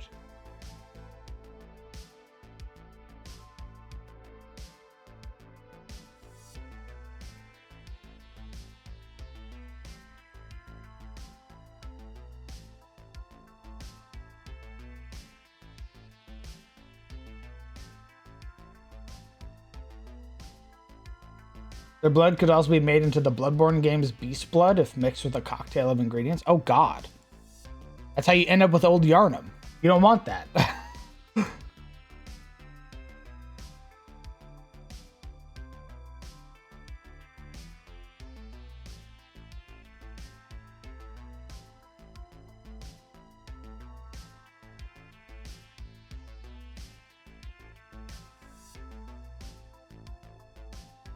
Oh, my God.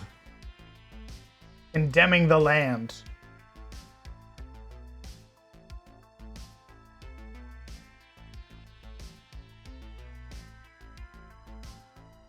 Ooh, a displacer kitty trait of blurring as a reaction. Ooh, that's pretty neat. That's pretty unique.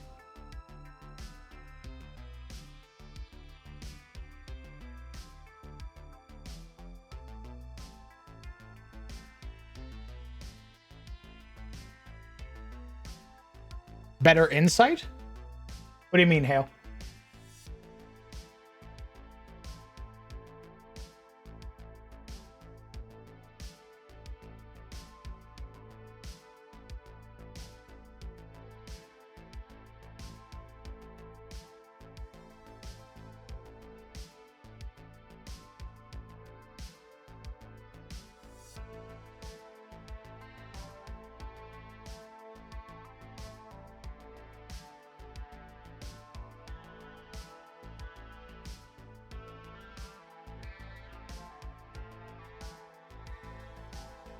I do like that as an ability. I do like that being their 5th level ability, is being able to like displace themselves. They move so fast that they can avoid an attack.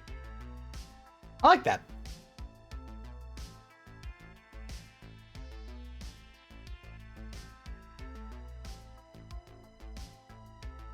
What about a mechanically altered variation of the monk's slow fall class ability?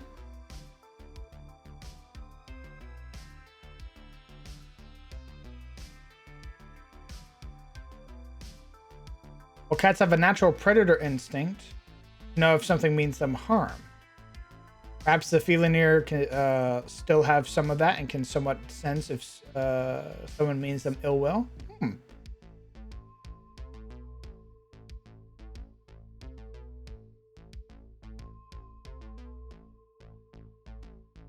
The felinator got the Aranar's grace and agility when their angelic blood fell on their kin, making them great couriers, scouts, and medical first responders. Interesting. I like that. Are you suggesting that we give them proficiency in insight, Hale?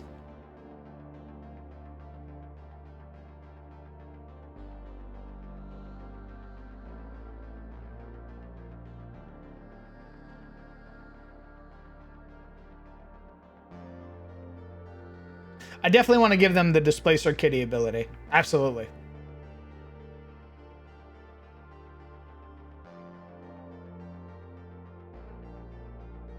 Do we want to replace stealth proficiency? Do we want to replace stealth proficiency with insight? So perception and insight?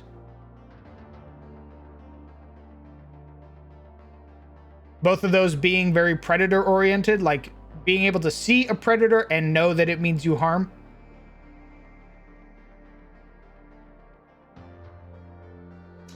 We gave that to the mouse folk, Merle.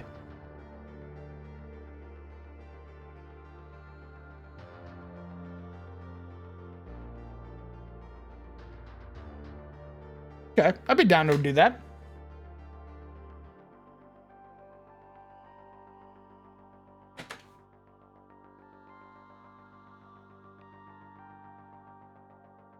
Yeah, so Cat's talent, you have proficiency in perception and insight skills. It's all good, Merle.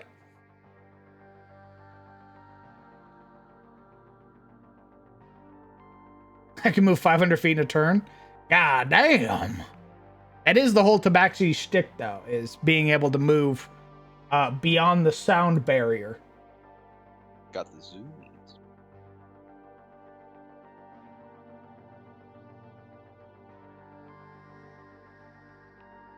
Nice. So they get proficiency in perception and insight. Very, you know, predator instinct type deal.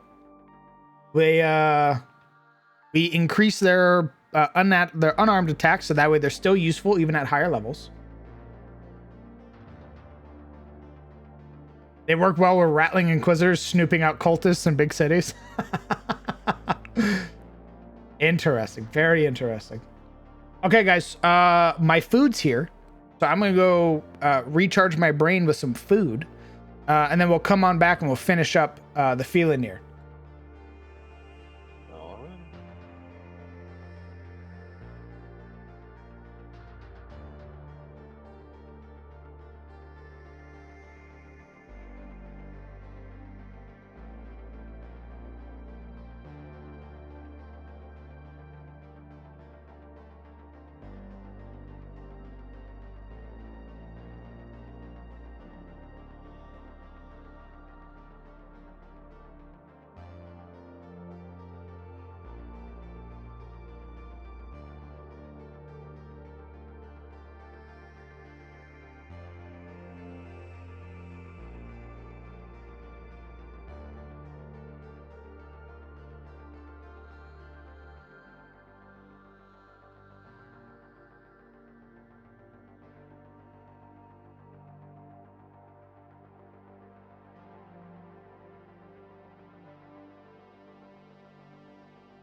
Gamers,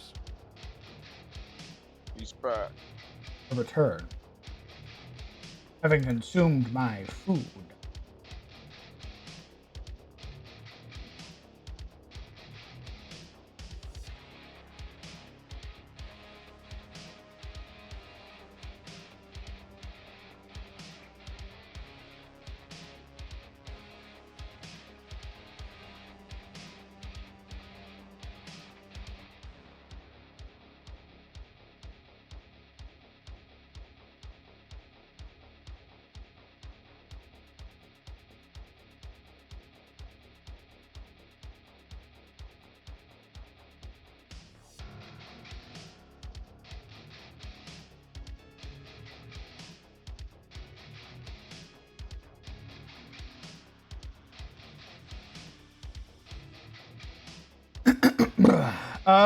Howdy, Crown. Is it possible to export incarnate maps at higher qualities, or is that locked into default? So that there is HD, but my Google Foo isn't helping me figure this out. Yes, you can export maps up to 8K. Let me show you.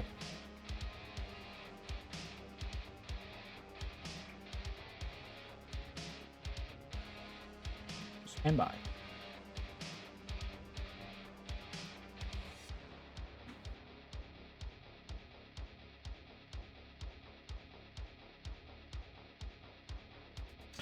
So let's say I open up Watchtower.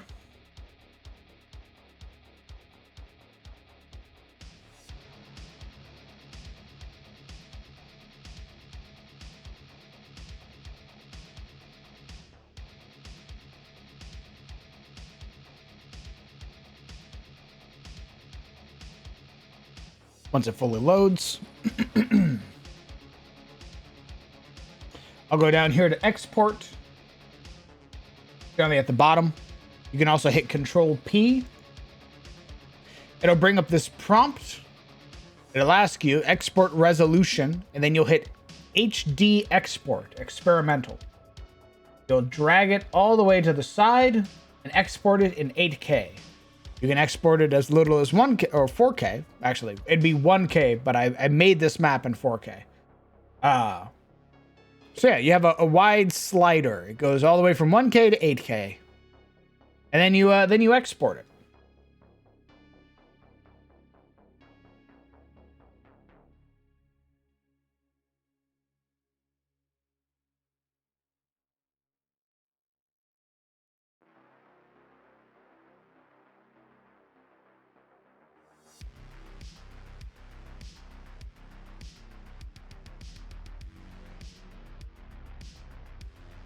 That makes sense, Shay?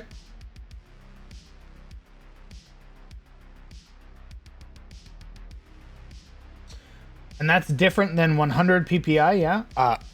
I have no idea what 100 PPI is.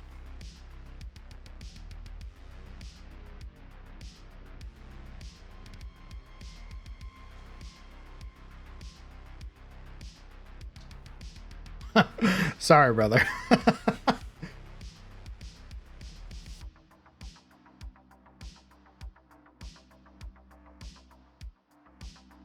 Oh. Oh, I don't know. Hold on.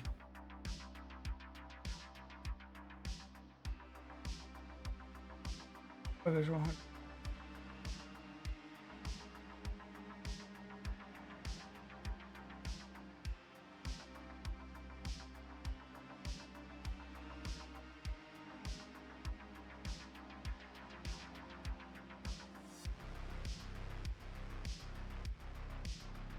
Pixels per inch is the number of pixels contained in a digital image. The density of pixels within a digital image refers to the amount of detail in an image based on the concentration of pixels. So it's apparently a like an adequate image. It's like 100 PPI is like it's an okay image resolution. You're going Robo and stream stuttering. Ooh. Oh yeah, my fucking OBS is shitting itself. So I don't think they even heard that smile.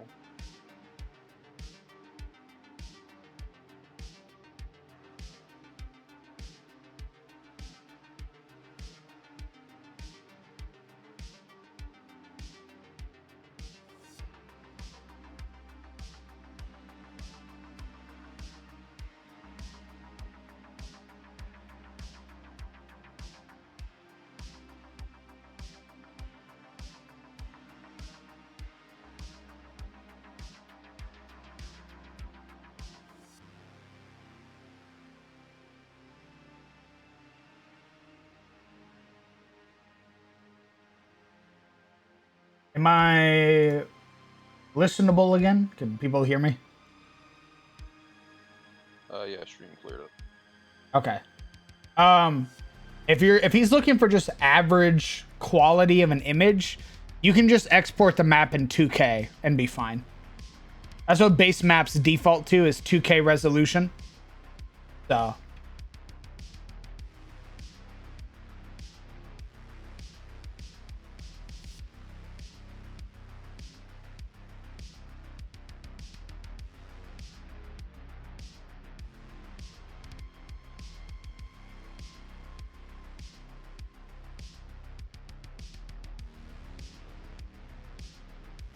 listen, I didn't say it was good. I'm just going off what the thing said. It said it's an adequate image quality.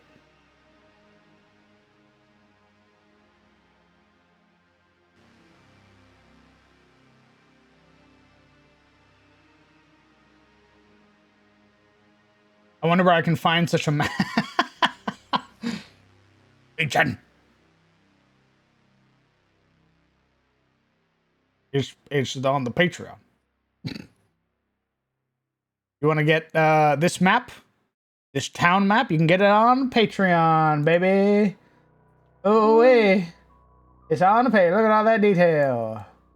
Oh, there's a big old watchtower in the center.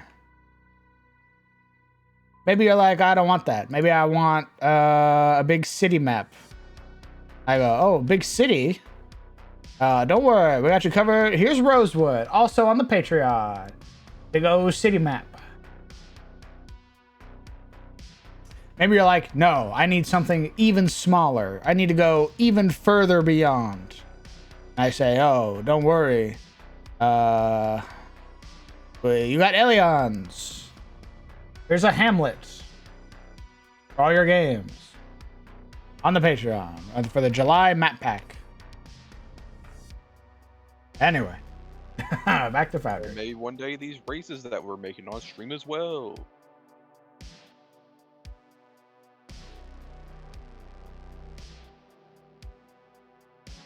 In the past, it changed how big the image appeared in this program he uses. I think Incarnate does it different. Yes, Incarnate does have its own weird system.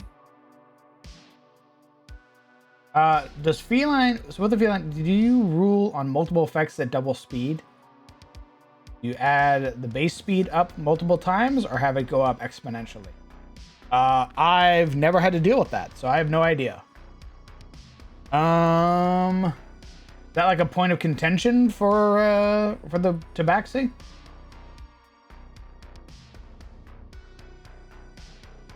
It's the marketing team.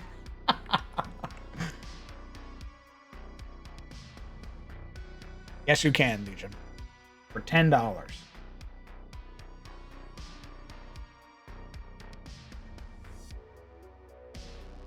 I will say, the numbers do go down when I plug the Patreon and stuff like that.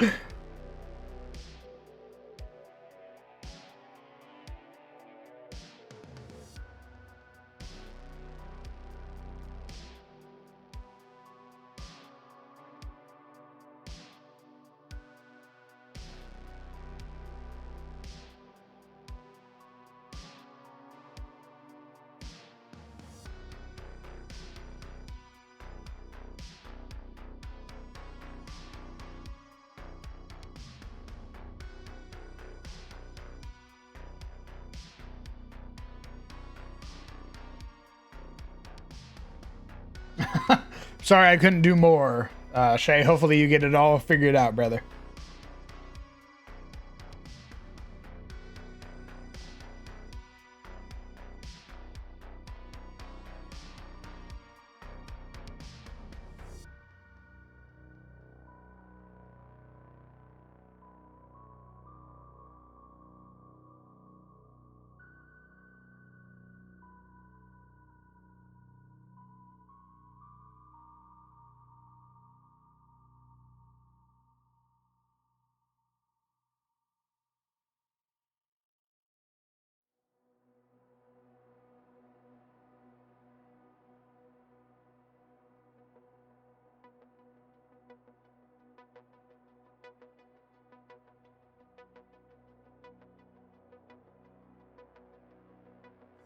Oh god, there's a delay, isn't there?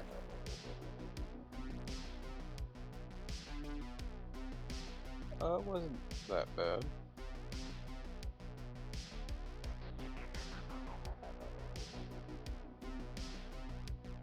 Only a couple seconds for me. Oh yeah, there's a delay. Oh, buddy.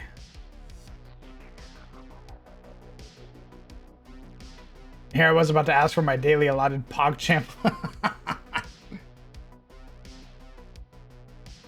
People ain't about the shilling. True.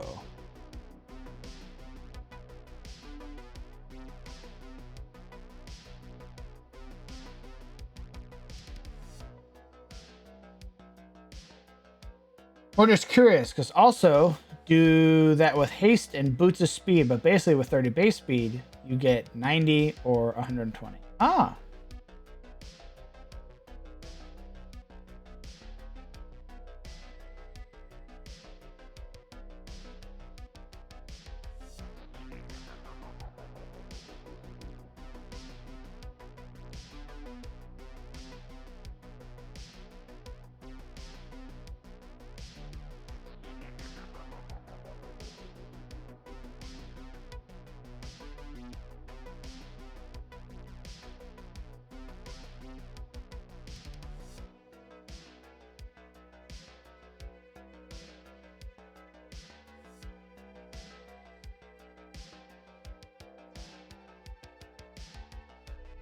Hmm.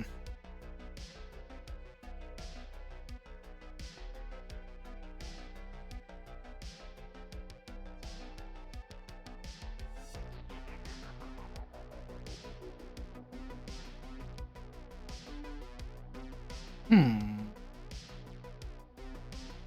Huh. Huh. Huh.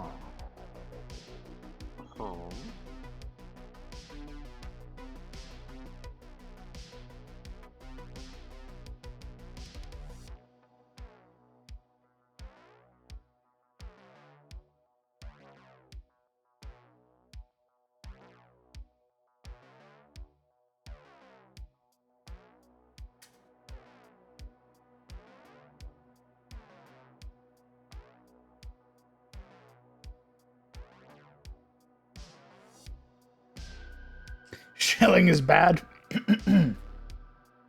Shilling is bad unless it's from creators that I like and support. True. You try to sell me something? Get out of my fucking face. I like you? Yeah, tell me all about it. I want to tell me more about your cool stuff.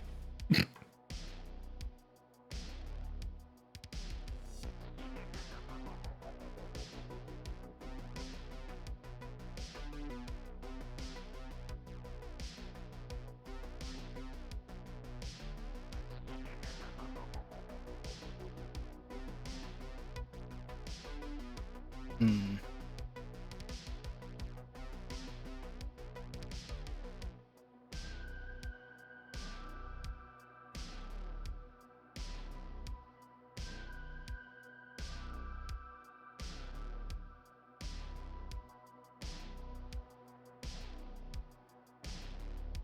As long as the sponsor relationship is above board, the sponsor's me.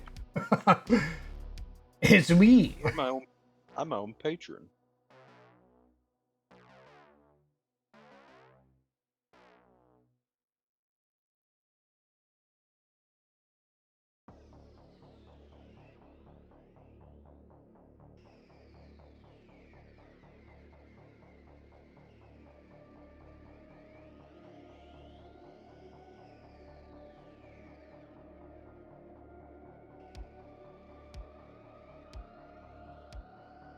Oh, it's Crown puts gun away.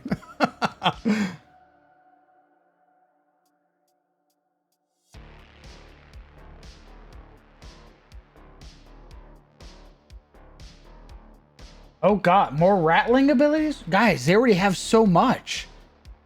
Guys, they are fucking stacked.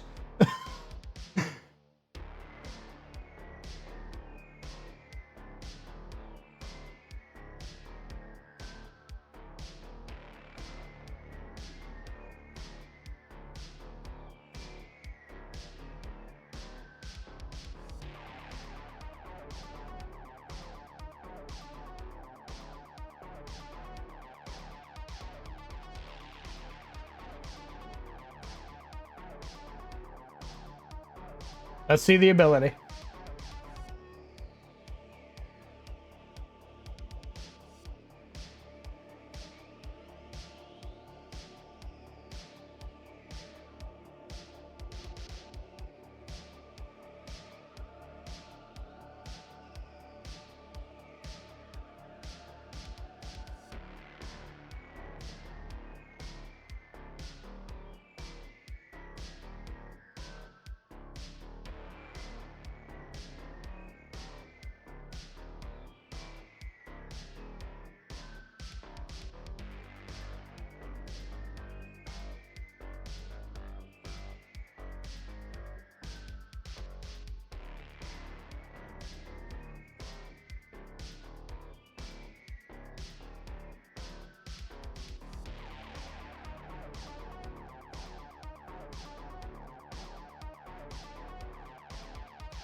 I love you, buddy. I love your really cool ideas.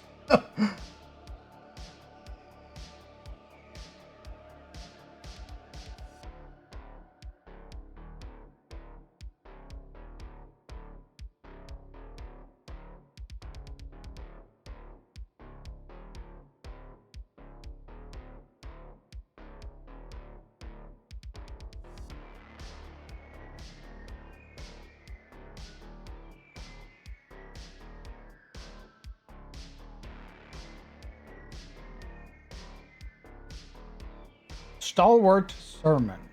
Your righteous fervor and fiery zeal hardens your allies to your cause. Allies within 15 feet gain advantage when making saving throws against effects like Charmed Person.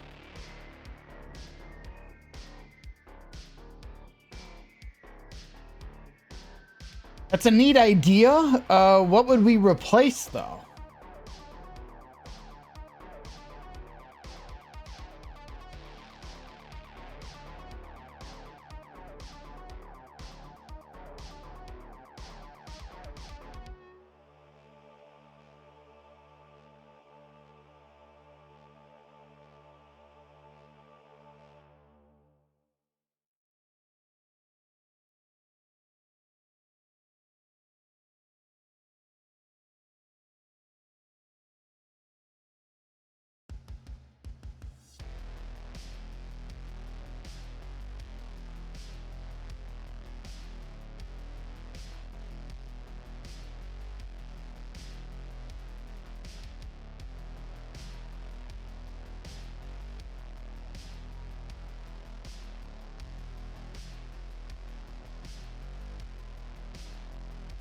Oh no, we didn't settle on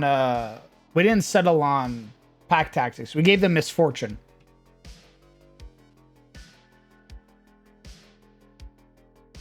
Which is if a creature you can see rolls a nat 20 on an attack, ability, or saving throw, you impose terrible misfortune on them. And they are forced to reroll and use the new roll.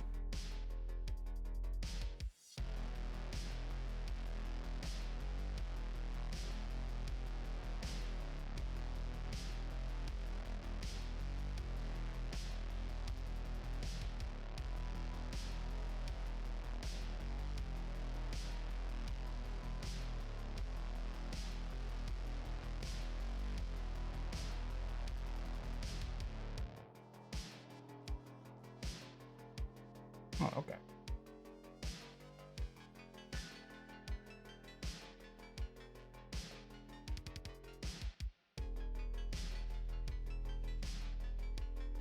Oh, save it for the turtles? That could be fun.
Since I don't know if Turtle is going to be the vicars and bishops of faith in Tyros now.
About these cats, I guess, then? What can we do? Finally, we've paid attention to the other race. I guess we can move on.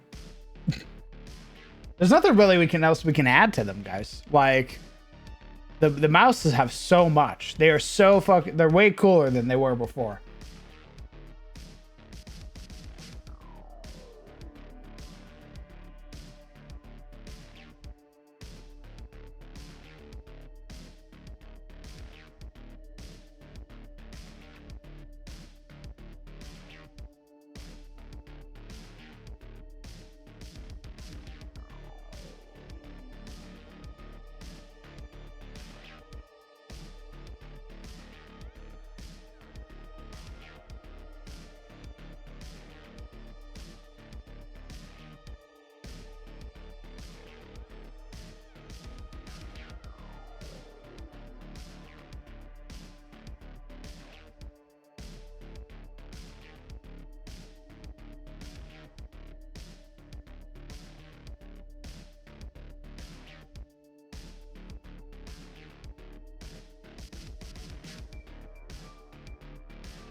Give Tabaxi the monk catch missile ability?